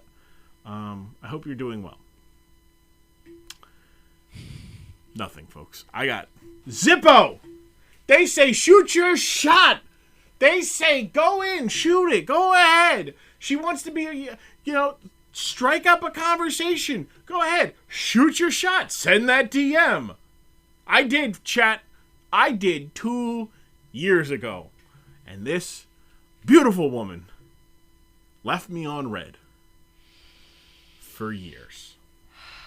So then, in another attempt to get her attention, she was raising money for her friend's niece who was suffering from cancer, or was diagnosed with cancer. She was doing a charity climb. You climb many flights of stairs. And I threw a big hunk of change at her. I'm like, well, if she's not going to pay attention to me, I'm going to throw some money at this woman and her cause, and she's going to make her think about replying back to my text. Not great. By the way, guys, girls, don't do that. Don't be like, they didn't get my attention, let me throw money at them. A, they didn't message you, just message them again. Okay? It's cheaper. And 2, the money ain't gonna make them go, let me go read their message and be like, cool. Let me just. I would like to add though. Yeah. Ladies, get that bag. Correct. So. I'm just saying, fellas, don't do that. Because you're gonna play yourself and then only gonna become more hateful towards women because that's what incels do. Oh yeah, we don't like that. We don't like incels. We don't like that. And you weren't giving me money. No, I was not correct. I was giving a cause. Yes. So it's to support my particular team. An interest that was important to you. Yes. So I threw some money down. I got a note, a thank you card. It had many stickers. My mom took notice, and then she goes, she put a lot of stickers on because she likes you. And I was like, I'm pretty sure she puts on a lot of stickers because she had a lot of stickers. Katie seems like a lot of sticker girl. Oh, I am. Which you are. And then nothing. I didn't get no. Hold on. Am I supposed to send a second thank you? No, I got a second. I got a card. No message back. No reply back to how she was doing on the Twitter DM. Nothing. I'm like, damn. All right. Like, I'll just like from a distance then, I guess. And life goes about. You go. Katie posted something on Instagram. Like, another thing. Like.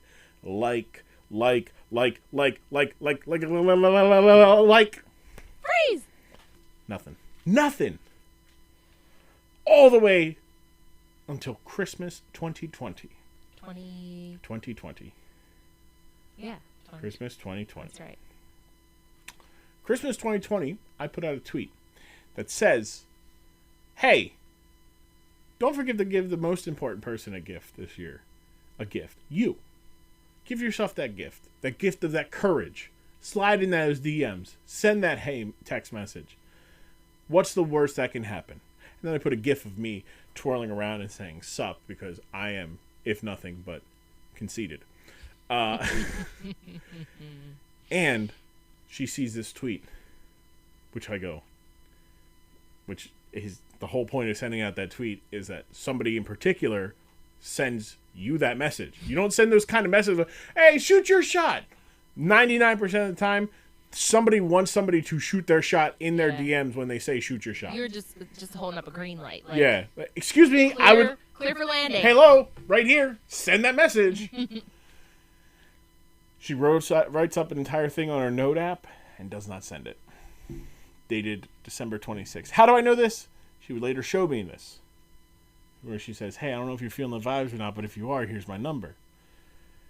Instead, New Year's Eve, a whole week later, she sends an Instagram DM saying, hey, you're such a positive influence and influence in the world and keep doing it. I know it's hard, but Happy New Year. I hope 2021 is a good year. I see this. No, I should probably see this the following. So you sent this, I think, 9 o'clock. Yeah. It's like 9 p.m. New Year's, 9 right? or 10. So I'm in bed by 11, so I don't see it. It's on Instagram. I don't check my phone when I'm home. Like I don't have notifications on at this point. So I'm like, all right, whatever. I see the notification on my phone. Good 2 days later. The 2nd of January, so a day and a half, 36 hours. I reply in the morning while I'm on break, a very lengthy message as well, in return saying like, hey, thanks for, same to you. I hope your year is a good one. Blah, blah, blah, blah, blah. Hope to see you soon. Because it was at that time, we missed out on our 10-year reunion because of the pandemic. Mm-hmm. And I'm like, all right, cool. Like, whenever this happens, like, I'll be there. A couple days go by, a couple weeks go by. She sends back a message. I send back a message. I start to bombard her story. I reply to every goddamn story she put out there, whether heart emoji eyes, fire emoji, laughing emoji, just straight reply of like, yo, that was hilarious, every day for like a month. Guy, you said you was a simp, so simp. I did. That's right. And then, finally, my simping paid off, for she came down from the mountains, grabbed me by the shoulder, and said, hey, how's it going? Hope everything is well. And I said, they are pretty good. It's a good day. It's a good day. Today is a good day to get a W. Put a W in the win column. And we start talking about, the 10-year reunion, and if that would happen, she's like, you gonna be there? I'm like, yeah, be there. I think I can fit that into my schedule, depending on when it is, depending on what the pandemic's like, all that stuff. If I get vaccinated, certainly. And then you're like, oh, I'm actually vaccinated. I got Moderna. Pfizer gang. And I'm like, damn, she Pfizer? I'm Moderna. It can never be. Can never be. Romeo and Juliet. Two ships again. Passing in the night. Can't mix the vaccines. And then it was like, hey, what if us vaccinations plus us plus drinks equal? And I was like, sounds like a good time. We should do that. And then we got drinks, and I guess, 2 weeks later, if that, I was like, hey, what are we? You missed a little quick step in there, though. Which one? I mean, I did suggest that we get drinks. Yes. And then maybe a week or two after that, I was out with a friend. Oh wait, hold on! I forgot. There's actually two things. Oh, okay. Yeah. I'll let you go ahead then. We were talking about TV shows. I'm like, oh, have you ever seen Community? And she's like, nah, I've never seen Community. I'm like, are we self-indulging here? Yes. Okay, continue. Yeah. Just want to make sure. I self-indulge all the time. I love it. It's my podcast. This is so fun. There's 2 people now. With 3 people, I gotta be mindful that I'm, hogging up all the thing. But, I know I'm thoroughly enjoying. Please continue. Yes. So I say, hey, watch Community. I think I'll watch it tonight. And I was like, hey, I'll do that too. I'll watch along. I'll join in with you. So we were messaging back and forth, and as we're talking, they're talking about passing notes on the show. And then I'm like, hey, speaking of notes, check out this note that's on my phone. It's some weird, order of songs or something like that. And then you send one to me, I send one back, you send one to me, and then I take one, I just put my number in one, and I screenshot that, and I send it with no context. And you're like, is that your number? And I said, yeah. If you want to, text me, go ahead. Skate to me, baby. So I sent the number shot, okay? What that they said. You sent the initial shot. I returned shot with the number. I was the first to give the number. You could have, but you didn't. The next day, I'm at work. I get a text message from an unknown number. Your auto warranty is expired. Please call this number to renew your agreement. And I'm like, what the fuck? Ignore. Just straight ignore. I'm like, man, they're fucking texting me now? This is ridiculous. And 2 or 3 hours later, was that not funny? Was that too much? I should have known then. Because I'm straight clown shoes. Yeah, you're just like, hey, it's me, Katie. And I'm like, oh, you should have said that at the end of the message. How are you gonna start this text with a bit? Sit here and say all I warranty when that thing is running amok. That's like saying like, hey, like the CDC recommends. Like, no, I don't.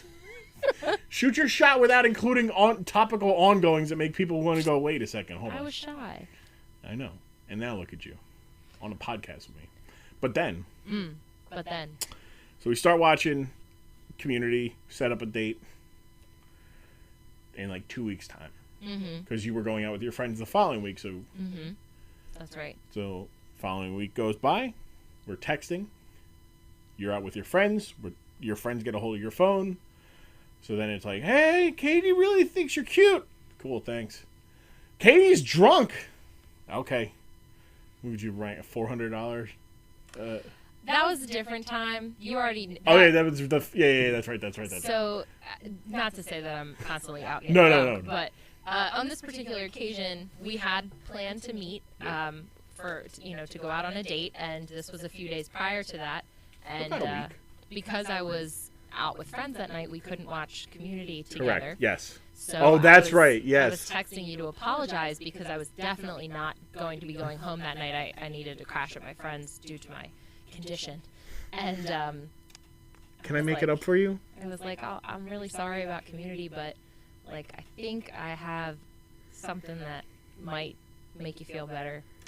And that's when I sent you the original draft of the DM that I had written you after your Christmas subtweet saying, slide into somebody's DMs. And I had drafted a much flirtier and more forward message that I kept in the chamber. And then the message that I did end up sending you on New Year's Eve was a lot more friendly than flirty. But I was like, here's the original message.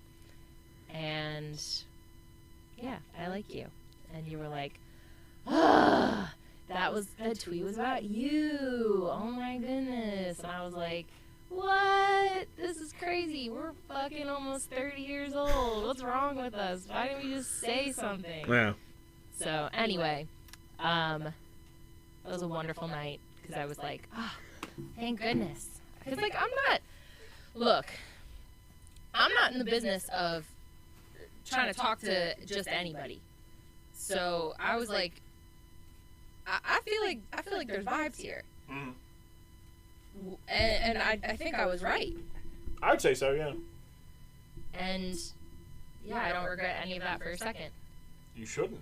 Also, once again, I'm shouting her out again, but like shout out to my best friend Caitlin, who after TJ made a donation to my fundraiser because she was also involved in that. She said, he likes you. And I was like, nah, he's just a charitable guy. I mean, I am a charitable guy. And I was like, no, he's just nice. And she was like, I don't think so. She was like, what other nice guys do you know donated to this fundraiser? I was like, that's a good point. So, she clocked that a long time ago. And, yeah, I guess like 2 weeks after our first date, we kind of settled down. we became exclusivo, and the rest is history. It's been the best year of my life. Best year of your life? Without a doubt. Well, that's a lot of pressure on me. Is it? Yeah. I mean, yeah, best year of your life? So far, you mean, right? Are you planning on killing me? No. No, I'm just going to make sure so far, so I got, room for improvement. Oh, there's always room. You're a man. There's always room for improvement. A white man at that. Shocker. So much room for improvement. I love you. I love you too. I'm really happy that our ships finally crashed into each other. Yes, just full speed ahead. I mean, in hindsight, and you've said this before, would I have done it differently? I mean, I definitely should have told you that I liked you a lot sooner because I always thought you were awesome, even when we were teenagers. But I also think I like myself like so much now as an adult, and I think you like yourself so much as an adult. Yeah, I'm okay. As you said, I'm a white man. Oh, so you know that about yourself. So. There's only so much I can do. I think we are better versions of ourselves now than we've ever been, and it makes for a super fulfilling and fun relationship. we laugh a lot together, and I feel like I've grown a lot, and you're just the best. Mm-hmm. You're supposed to save that for the end of the pod. We got about another 20 minutes, I think. Oh, I was kind of working up some tears. Let me put them back. Yeah, put them back in. Just kidding. No. No, this, yeah, it'll be, what, a year on the 24th? 24th of April. You sure? It's not the 25th? I'm positive. Okay. The 25th is when I have a bill due. Full disclosure, I did confuse our 6-month anniversary date with the day that one of my bills was due. And TJ was like wondering why I didn't mention it. And I was like by the end of the day, I was like, "Hey, happy anniversary, by the way." And she's like, "It's tomorrow." Because I said it like around midnight, and you're like, "Aw, you're early though." And I'm like, "No, it's actually all day." And you missed it. Yeah. Well, it's definitely the 24th because I double checked. But I think what has been fun too is that because we've known each other for so long, like things like a 6-month anniversary like don't really matter when you're like we're in our I'm in my late 20s. You've crossed over into the danger zone, and you have the back injury to prove it. But I think that like a lot of that stuff that's fun when you're younger like isn't as fun anymore because like you have other important things going on in your life, but it's always like all the little things are fun with you. The little things that shouldn't really be fun anymore because we're old. It's like we're not. We get to do. It's like having a do-over, and I think also the reason why we started dating exclusively so quickly is because we got to skip the whole like get to know you phase because we already knew each other. So it was like, yeah. I already knew where you went to high school and where you were from and where you worked. Oh, small chat. All the small chat. It was just like catch-up chat. But like that was the funnest first date I've ever been on. Really? For sure. You've had some stinkers. Did you have fun? Yeah, I had a lot of fun. Was it a top tier first date? Absolutely. For you? I think I mean you were laughing at all my jokes. Like I was getting yeah, jokes because I like left you. and right. I still grade you on that curve. You'll be saying some stinker jokes. I'll be like 8 out of 10, babe. 8 out of 10. Who's the funniest person you think you've ever met? You. Absolutely. One more time? You. Bar none. What's my name? Katie. That's right. So I'll see you guys back on the podcast in the future. Cause no, I can't do it. I can't do it again. You're like, I'm barely holding on as is now. You just took over. So if anything, it's going to be me back on the podcast. No. I can't. You said everything that needs to be said. Like, I can't. Anything I say is just going to fail in comparison. Try. It's been a great year. Yeah. Like, I don't know. It's like, make me be vulnerable on my own podcast. Well, you can edit it out if you want to. Yeah, I can. So that's how I feel about you. I edited it all out, everybody. No, I love you, babe. Like, it's been fun. It's been everything you want in a relationship. I love you like a stupid amount. Like a dumb amount. Like an embarrassing amount. Yeah. Y'all want to hear a story? Ooh. An embarrassing story? Which one? The one at work. When yeah. At work, we always have, like, in our staff meetings, we'll say, like, what was the peach of your week and the pit of your week? And the peach is, like, the high, and the pit is the low. Mm-hmm. And I didn't really have, like, a distinct peach. Like, nothing specific had happened to me, except that, like, I was just, like, dummy in love with you. So I literally said in a work staff meeting, talk about, like, simp behavior. This is humiliating. I would have clowned the shit out of anybody that did this if it weren't me.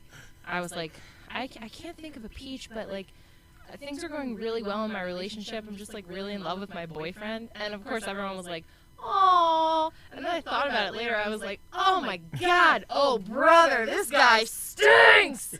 God, that's so lame. But it was true. I was stupid in love with you, and I still am. You're just the bomb. You're the bomb. We have fun together. Yeah. Like, we went to Florida for 3 days, 4 days? 4 days. I don't think that was me. No? What? Cocoa Beach? When did you go to Florida? I went to Florida for my 30th birthday. With who? With my girlfriend. I didn't hear about this. Wait, would you... Yeah, I went to Kennedy Space Center. Are you serious? Yeah. You went to Florida. When? 2 weeks ago.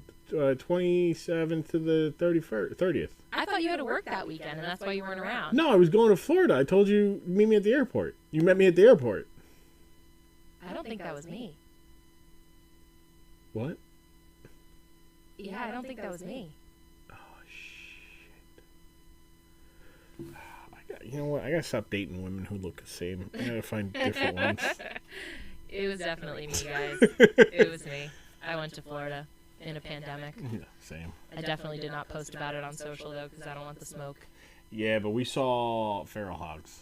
We saw feral hogs, 30 to 50 feral hogs. It was actually 3 feral hogs and a tiny little piglet. Feral piglet. That was the cutest thing I'd ever seen, and it was so tiny and little. But, you know, I know you don't care for Florida, but Florida was good to us on our trip. Shout out user Big Wheezy, Wheezy XL, the Floridian? Orlandonian. Wow. Orlando, okay. I asked the streets about Big Wheezy. They said that he run them streets. Yeah, that's what I had heard actually. And you know, said they don't want to smoke with Wheezy. He'll build remote controlled wrestlers to fuck you up. Oh, I think I had heard that too. Yeah. Yeah, especially they said Wheezy was working on a space gun to eradicate sections of the Earth at a whim. That's what somebody at Lake Buena Vista was saying at my Dollar Tree in Lake Buena Vista, right off Meadow Creek Drive. They said this kid will Big Wheezy. That's still my favorite story. So he's like, yeah. So I wrote my college essay entrance. You'll get a kick out of this. I don't know if you heard it or not yet. On the pod. Yeah, mm-hmm. But his college entrance exam or essay was about how the technology was available to build a laser from space that you could use to take out the enemies without sending troops anywhere. In essence, ending wars before they happened. And his other option was to write about how he wanted to be, or how being a wrestling fan was how led him to being an engineer student. You wouldn't believe. I mean, college essays are. You wouldn't believe. Mine was just about how people dying in my life shaped me. People trauma dump hard in college essays. They think it makes them original, and not to say that your trauma is not valid or important to the kind of person that you are, but it's not important to the other people, is what you're saying. It's just essay after essay about death and destruction, and I'm trying to have a good day. Hey, at least Big Wheezy was a supervillain. He's like, look, you give me the tools and the budget. I can end all wars. In fact, I will end humanity. I will lead to the downfall of the human race. I will eliminate one by one the people that you choose with my laser. I have the ability to take one person out or 1 million out. While we're on the topic of Floridians, shout out Wheezy. El Patron Mexican restaurant in Lake Buena Vista is the spot. So for any Florida listeners, go through to El Patron. Tell them Katie sent you. Those are my guys over there. It's also right next to a Wawa, so shout out to Wawa. Very on brand for two folks from the Philadelphia area. I think I'm contractually obligated to say Wawa at least once during this podcast. My agent said that. So. Do you like to get your sandwiches roasted or toasted? I feel like you're about to dunk on me for not knowing what's a roasted sandwich. I don't know. I was just doing the bit where toasted. Can I get You just one scared day me that I didn't know about about a sandwich preparation method, and I was like, oh no, I definitely get it depends on what kind of hoagie I'm getting, but roasted hoagie. If I'm getting a chicken tender hoagie, I'm definitely getting it toasted. But if I'm getting a turkey hoagie, no, I don't want that toasted. I'm good on that. We're just doing our own bits now to be be recorded. Meatball sub, toast that. Toast it. Yeah. So the origin of that bit I was getting, like, normal Dunkin' order. Mm-hmm. And when I order my Dunkin' order, my Philadelphia accent comes in very thick, out of nowhere, specifically on one word. I would go, can I get 2 plain bagels, toasted, with plain cream cheese? And it's like, why did I just say toasted? I can hear, it does come out hard in some words for you. Yeah. But I think it's funny that yours is more like that ooh kind of sound, and mine is more my hard A's, which maybe you lost because of broadcasting school. Maybe. I don't know. But, like, for instance, bad. Like, bad should rhyme with dad. It should be dad, bad, Sad. mad, sad. I say dad, bad, mad, sad. Like those A's are flat. They're very flat. I never noticed that. You never noticed that? No. Do that? I'll be like, I'm mad as hell, and it's a hard A. I actually had somebody in college say to me, "You're from Philly, aren't you?" And like, I went to a school in Pennsylvania, so like that wasn't exactly a hard guess, but they were not from Pennsylvania, and she was like, "Oh yeah, I clocked that." When I went in broadcasting school, like, they were like, hey, like, you have to enunciate. Make sure you're clearly speaking. You can't have hoagie mouth. And one guy literally was like, just like, yeah, so the Phils won. Like, just like, it just like, can't help it. Immediately, Eagles, like, he was just like straight Delco and like just everything. And they're like, it's charming to the Philadelphia area. Everybody else thinks it's fucking disgusting. You know, the Delco accent tends to be like what people perceive as the dominant Philadelphia accent. I mean, Northeast Philly gets overlooked hard when it comes to the accent game. Everybody's like, I'm now noticing the hard A in hard. Like, everybody wants to do Delco, which is a little bit more like this, but really, like, Northeast Philly is like, hi, this is Josie calling from Bustleton. I was wondering if you could play Casey and the Sunshine Band. Like, that's like the Northeast Philly vibe versus the Delco vibe. And I'm gonna be honest, like, no like disrespect to Delco, but like all the disrespect to Delco, I'll say it. They ain't with it like they we suck. are up here. It's a completely different person that's from Delco versus who's from up here in the Northeast. Like, the only thing in common is they cheer for the Eagles, and that's it. That's it. They can't even agree on the other teams. It's like, nah, the Phils suck. It's like it's a different world. They have a different vibe. We're all in the same geographic region, but the accents we all are don't different. have this. Yeah, we're in the same The money area. is different. Yes, it is. It's a big difference. But yeah, the Delco accent. I mean, like with what's the show that was just Mayor of Easttown. Mayor of Easttown. Yeah. That's it. They murdered my dirter. That's a Delco. Like, that's a Delco accent, and that's the one that tends to make it. Your pop was a cop, and your pop was a cop, and your pop's pop was a cop, and your pop's pop was the original Philly fanatic. And that's the accent that makes it to TV, and so that's what people think we all sound like. But there's this one awesome clip. It made the rounds on Twitter a while ago. I'll see if I can find it.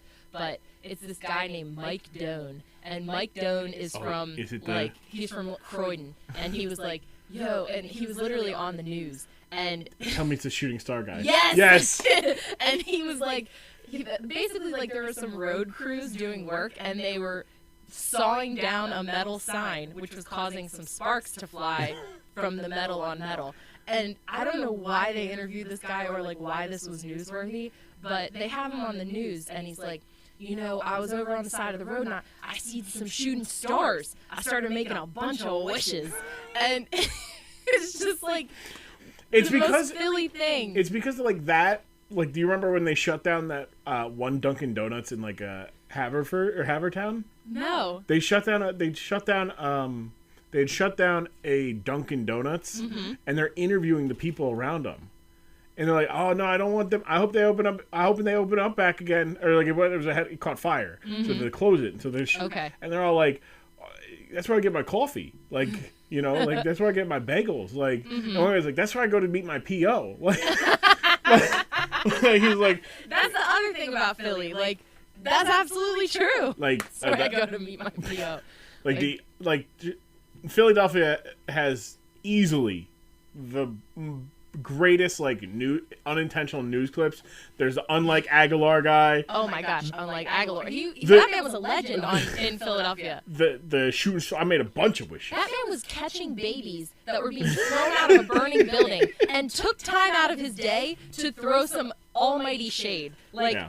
and didn't even miss a beat. No.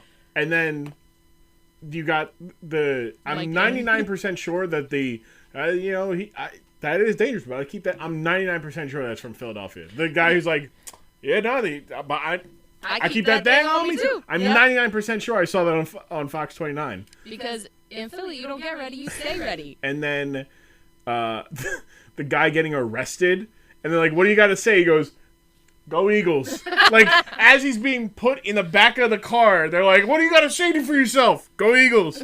Like, and then Your obviously, Honor, the evidence speaks for itself. and then obviously when we go to the Super Bowl, and winning the Super Bowl, the just takeover. Oh yeah. Of the internet for a solid 4 weeks, from like riding ATVs up the art museum to Greasing light poles. to people climbing greased up poles to smoke joints, and then they're like, "Yep, no, hey, some people are having a good time."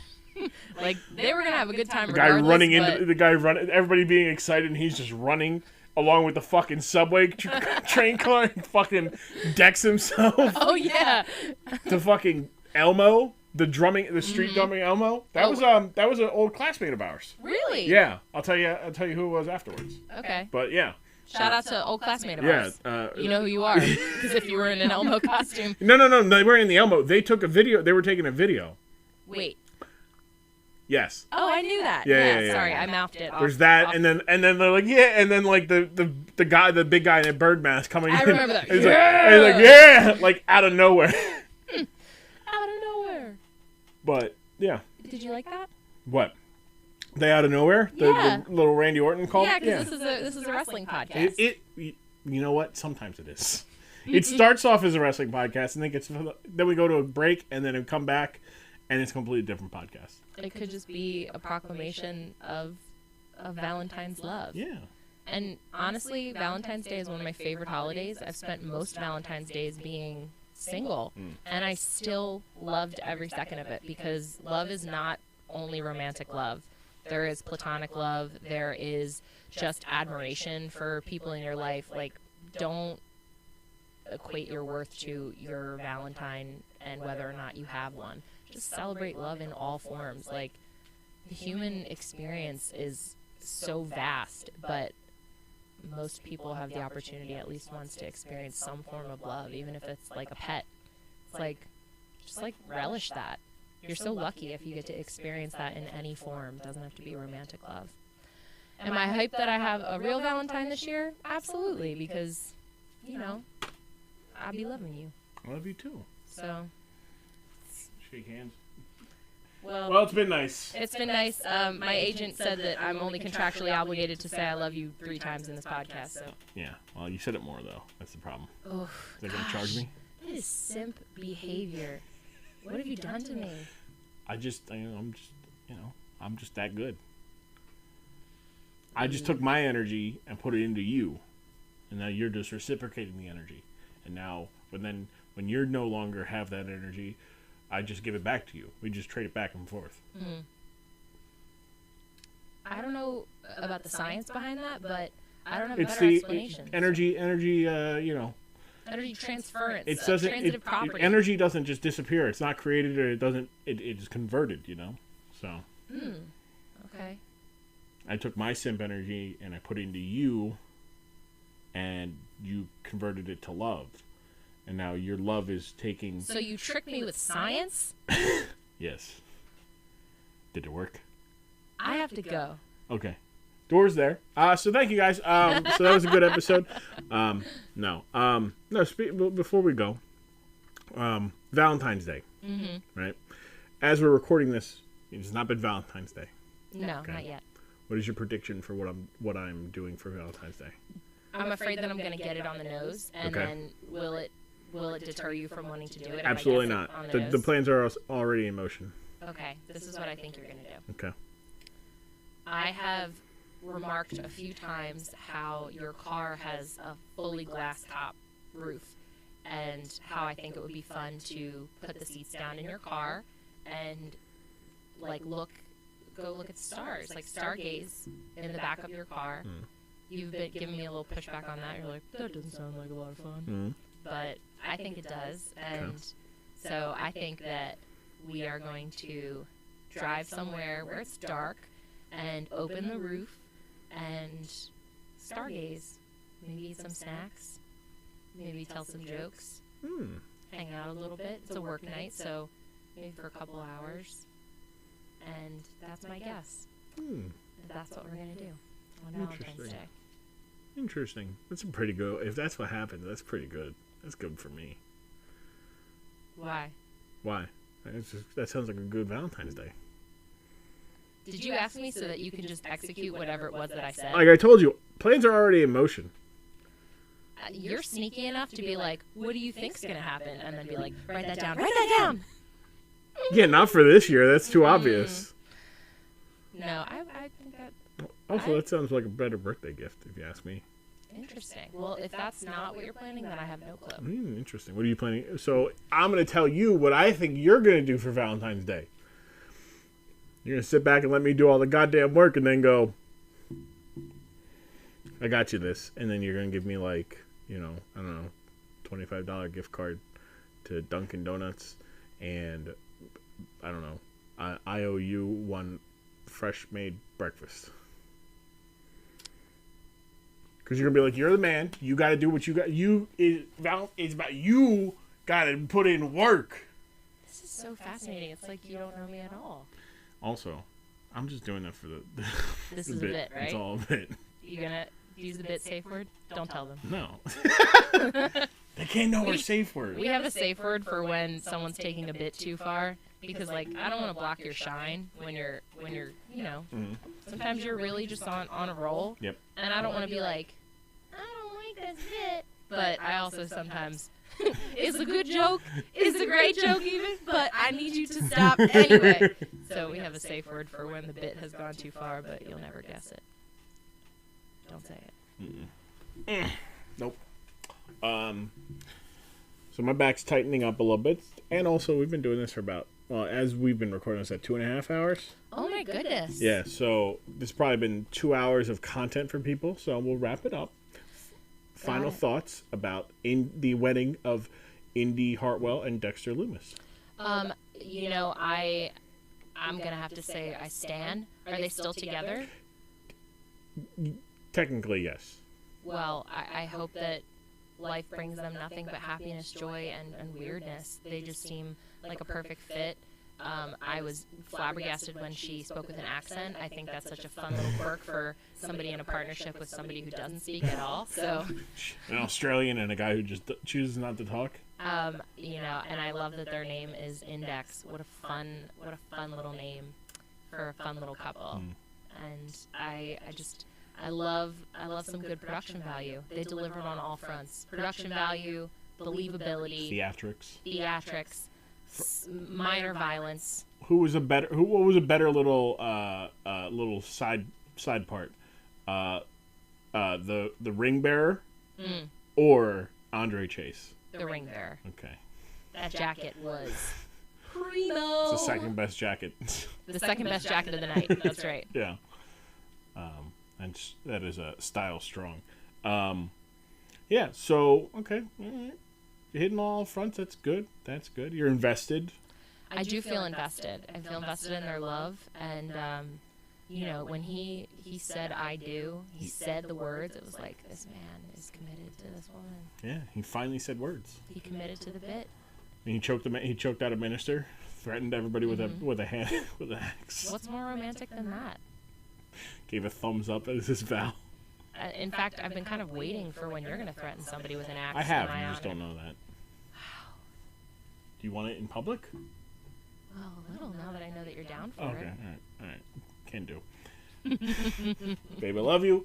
One last time, let the people know where they can find you, things you would like to plug, anything, and whatnot. So this has been a Katie guest appearance.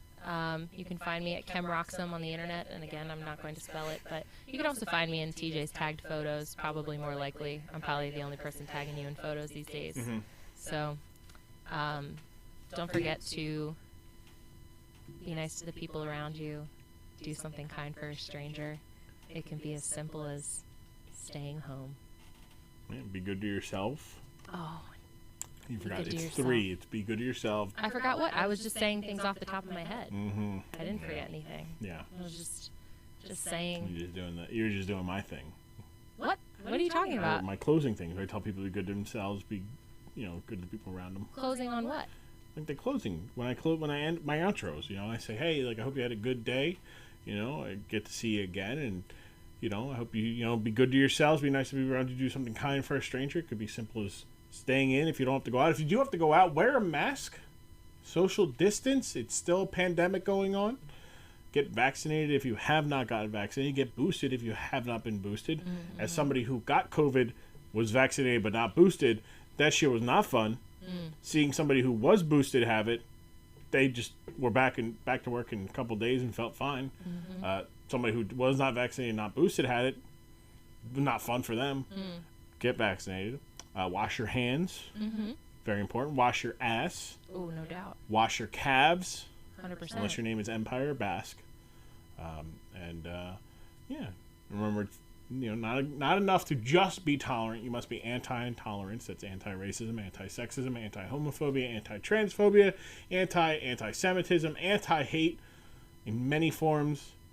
Be pro-love, especially on a Valentine's Day, a day of celebrating of love on all forms, romantic, admiration, platonic, familial love. I was going to say flamingo love. You love flamingos. Love flamingos. Let's let them have their day too. Yeah. But yeah. That's so weird. You just read all of that off the notes that I prepared. Whoa! Lying. Well, we'll do the full outro because I'm not going to do the whole thanks for we'll do that. So next week's episode. Thank you, Katie, for coming on. By the way, appreciate it. It's been a pleasure. I hope to see you again soon. You know what? IRL. You might. I don't know. I'm going to send you home, and then we'll see what happens. Oh boy, Valentine's Day. No. So next week's episode. Actually, here. Since you're such an avid listener and my biggest fan, you should know how my outros go, right? I'm going to take that silence as a no. All right, so I'm going to point to you, and I want you to read what is highlighted. It's not that I don't, but, by the time we get to the outro, I'm like, oh, pod's wrapping up. Oh, okay. All right. Okay, so your topic is on your left, and then the two guests are next to them, all right? Okay. Then the highlighter, okay? I'm going to point to you, and I want you to tell the people what they're doing. So, okay. All right?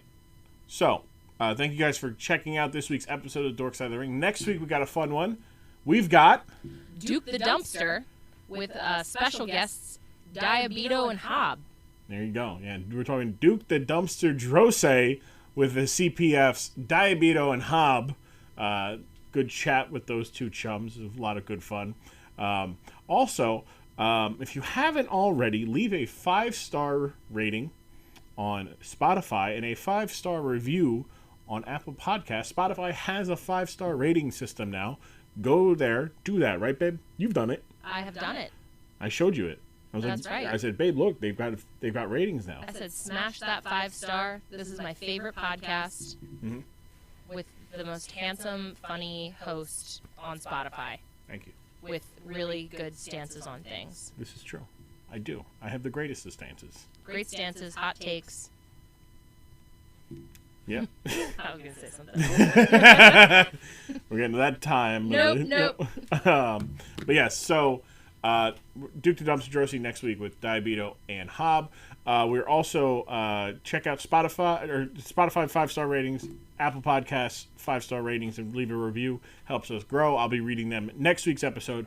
And support.grumm.tv. You want to go there for some premium content, exclusive early access to episodes like this, videos, speaking permissions during my streams, my live streams. Babe, you were there for the very first one last week. I sure was. Good time, right? Yeah, Grumm.tv. Grumm.tv, where's that? It's an awesome place where you can find a community of people who are super friendly and funny, and you can join the Discord and chat during your live streams. If you want to support, you can go to support.grumm.tv for chat privileges and other access to exclusive content. I certainly have loved supporting Grumm.tv and look forward to continuing my support as we head into the coming months, because this is just really a content factory that you want to be a part of. I could tell that I can see the wheels spinning a little bit, trying to find traction and where they were going next. But I like that. The content factory, be a part of this whole factory, chugging along. Find me on Twitter. Find me on Instagram. I am Grumm. Dork Side of the Ring's Twitter and Instagram at Dork Side Ring. I think that's normally all I say. I did the Spotify. You got Spotify, you got Apple, and you have the Patreon. My love and admiration. I do, and that's all I need. That last one. Happy Valentine, babe. I love you. And I will see you guys here next week on the Dork Side of the Ring podcast.